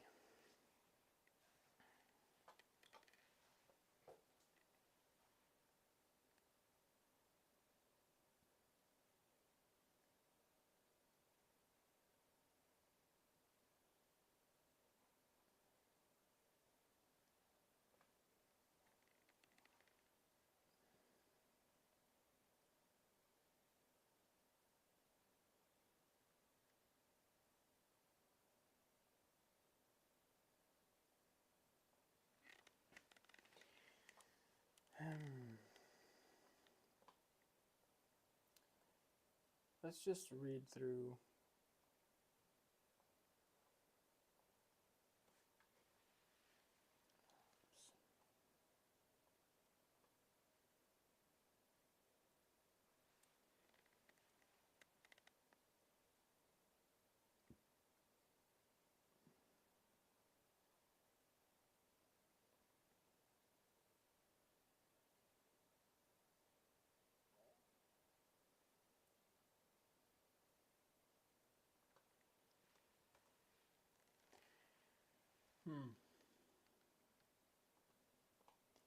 Any ideas out there?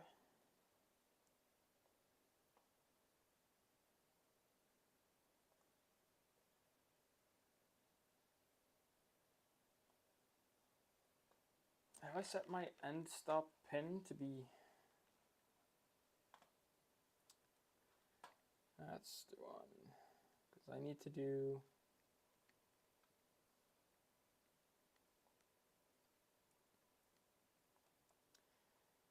It's just me being a derp.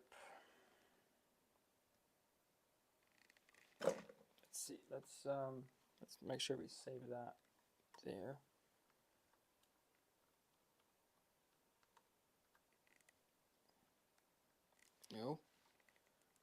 line.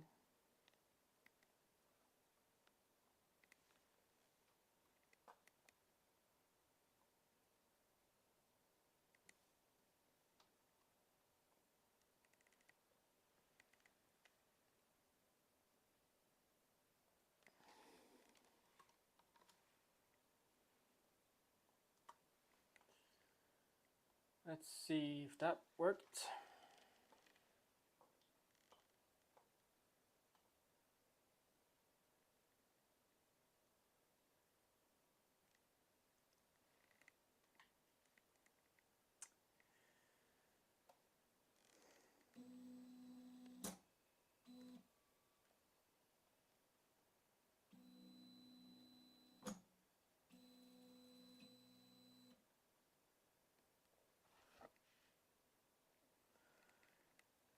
Okay, so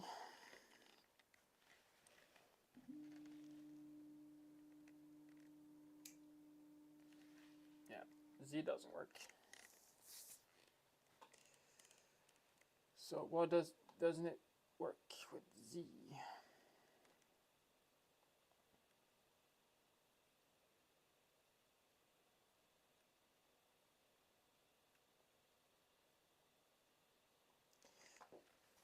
Don't isn't there a end stop state screen in Fluid?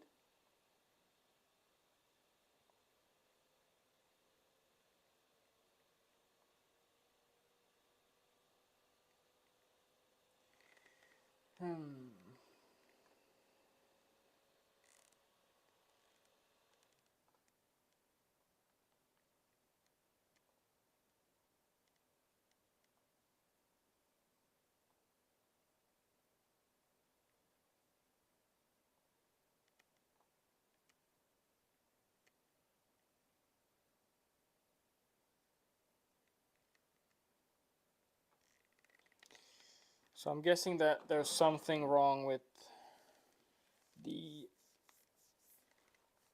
pins on the probe.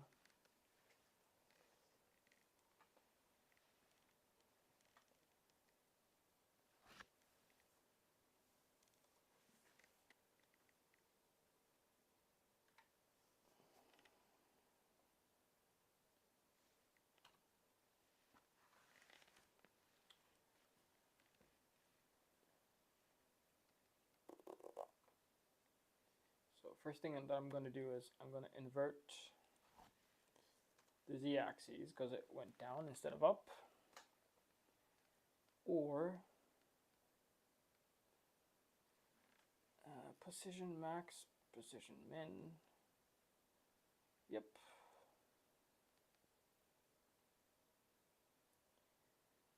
And then I'm going to go and check my pins on the probe again, because I like to double check everything. If I get an error, I'm just not going to assume that I did everything correct the first time. So I'm connected to Z minus. That's PB15.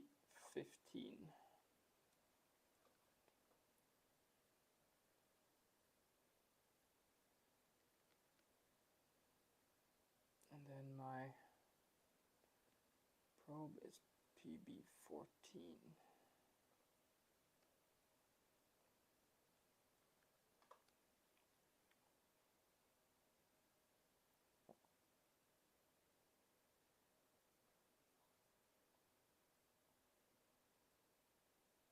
Let's just check that the thing actually moves in the right direction this time.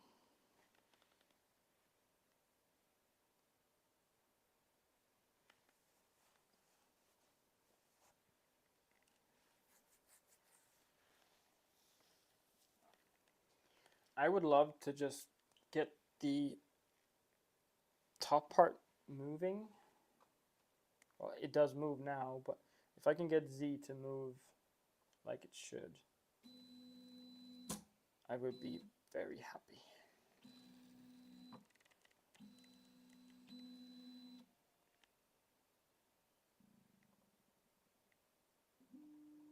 Okay, so Z moves in the correct direction, but the probe doesn't even come out.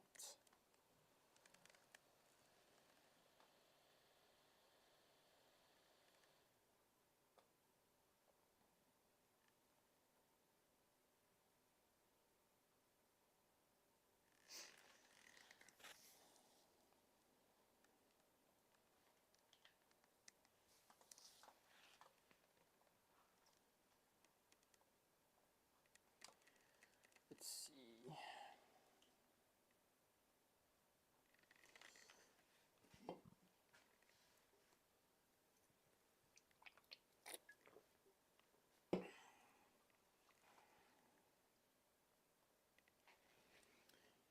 So the probe macros doesn't work at all.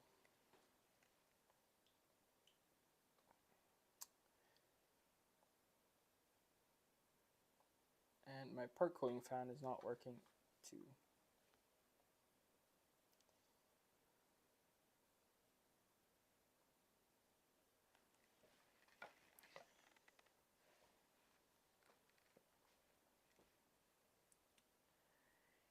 Okay, so I'm guessing my probe needs a restart. Easiest way to do that is by restarting everything, right?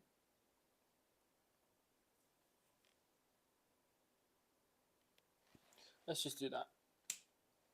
Full reboot.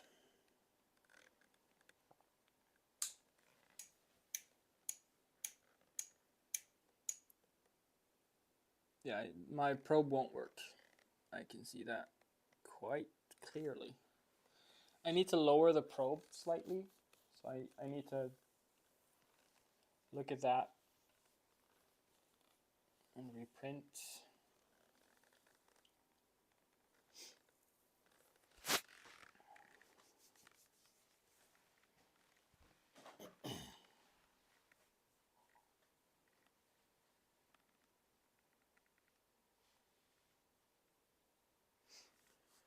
So I'm just gonna check if the probe doesn't work. So if the probe deploy doesn't do anything, yeah. So I think I need to switch my probe pins. So I'll change my PB14 into PB15. And then I'll go down and change my PB15 into PB14. I think.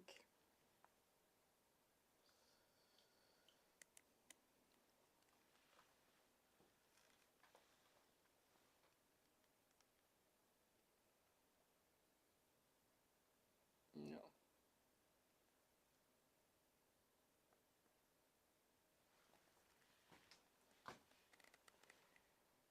Do I need to remove that? So there's a PA8 right there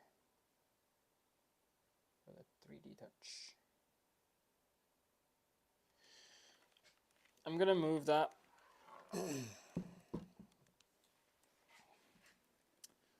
It's that guy needs to be moved, and I need to swap. I'm gonna swap the pins that I changed last time. It might just be a bad connection. Maybe one of the solder joints failed. That'll be something that I have to do after the stream.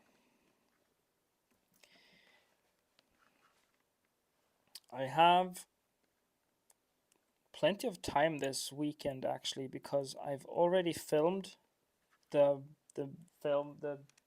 video that I'm gonna be releasing on Monday. I need to edit it, but it should be one of the easier edits because I shot it in basically two clips. So hopefully I should be able to edit that quickly. That shouldn't be a lot of work.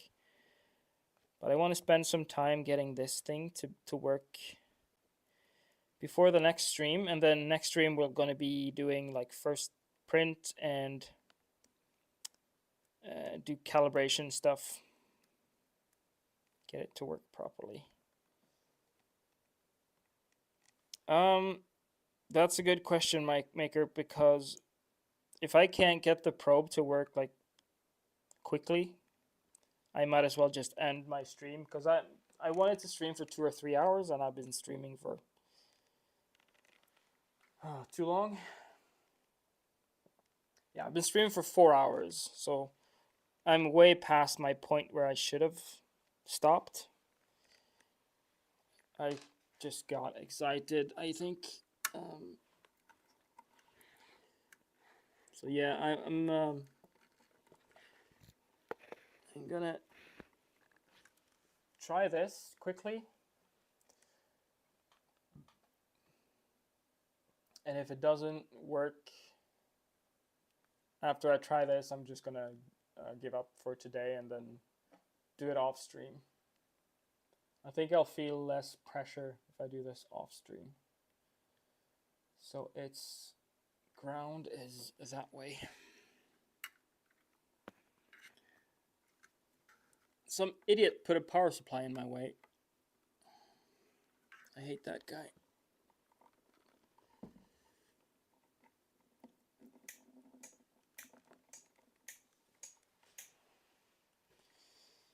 Okay. And then I have my Z end stop just connected to my Z end stop, I guess. So it's connected to ground and signal. Microprobe needs ground and signal on the second pin, doesn't it? Let's see. Yeah, ground and signal. But I'll swap that over to the actual Z end stop. So Z. Oh, that made a noise. Double check the pin.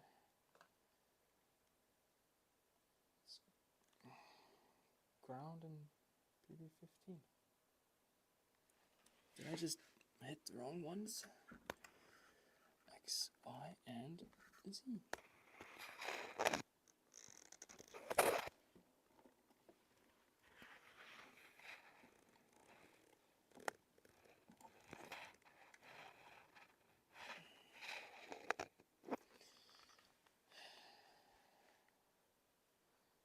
Okay, so let's set the pins.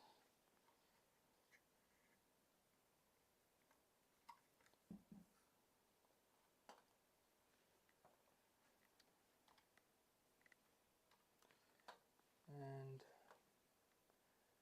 my probe pin is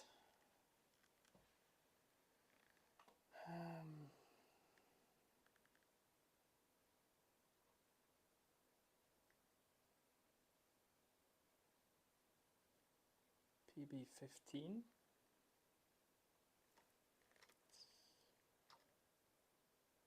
And then my 3D touch pin is PA8.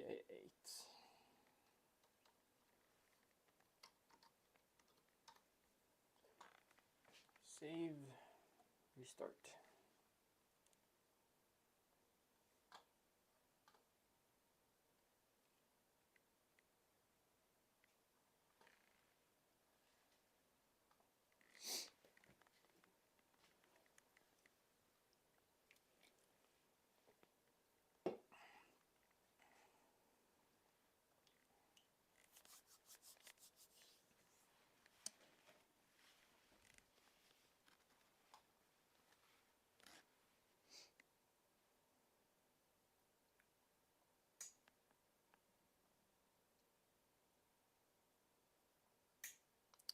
I think I figured it out.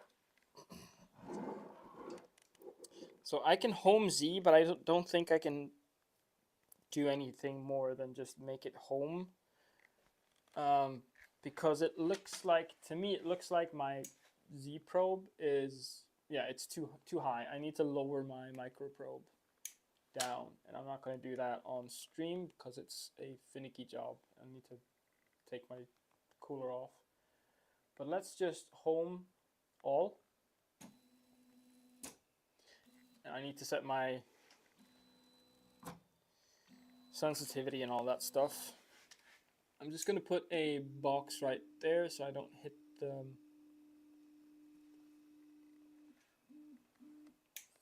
going to make sure that my actual camera is on. Yeah. So I put a box right here so that my probe won't hit my... or my nozzle won't hit my bed, because that's what's going to happen. Because... yeah. So let's do the torture macro. And I'm going to call it for today. And I'm not going to spend time doing like the PID stuff. So let's find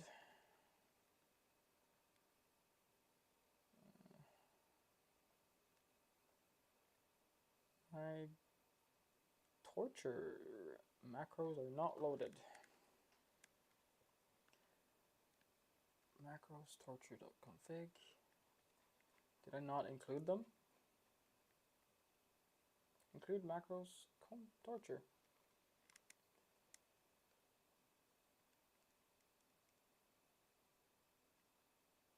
Okay.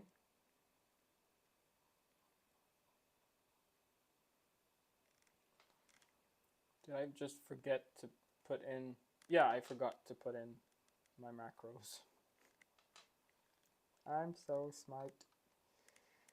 Macros, torture, copy, paste, save, restart.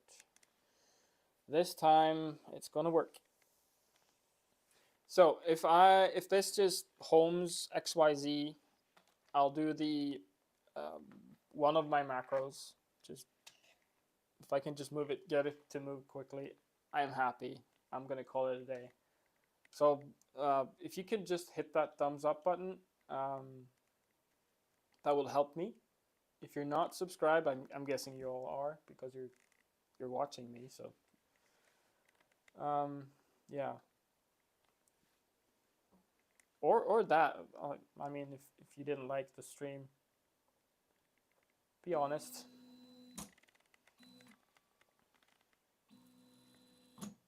Yes, there's my torture macros. And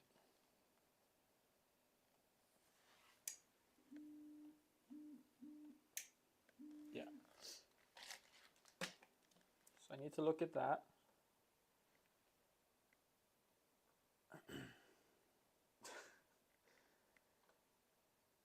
And let's do the shake macro first, and then the just going around the bed thing.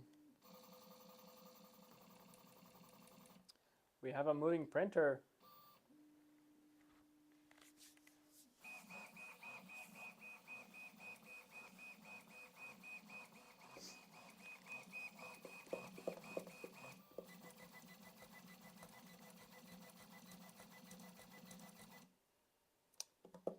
I'm not gonna lie, that's kind of exciting because this is my best build ever. This is looking great.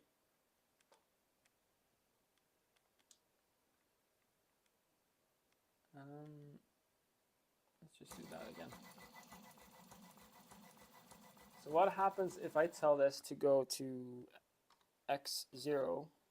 It goes to X0, and Y0, it goes way past. So I need to figure all that stuff out. Anyways, that was a long stream. Sorry. But yeah, I have a moving printer at least. it homes, it probes. I need to fix that probe offset. I need to set up my Y offset, it's slightly off. And then I'll do PID tuning, hotbed tuning, and I'll probably just print a base print before the next stream, so that we have something to start calibrating off of. We need a baseline, right? So yeah, also I'm going to do something with this stuff. I have a plan for that.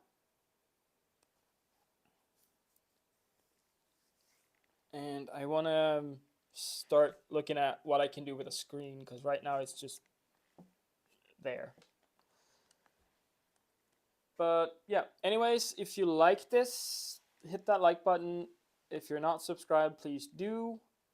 And I guess I'll see you in the next one.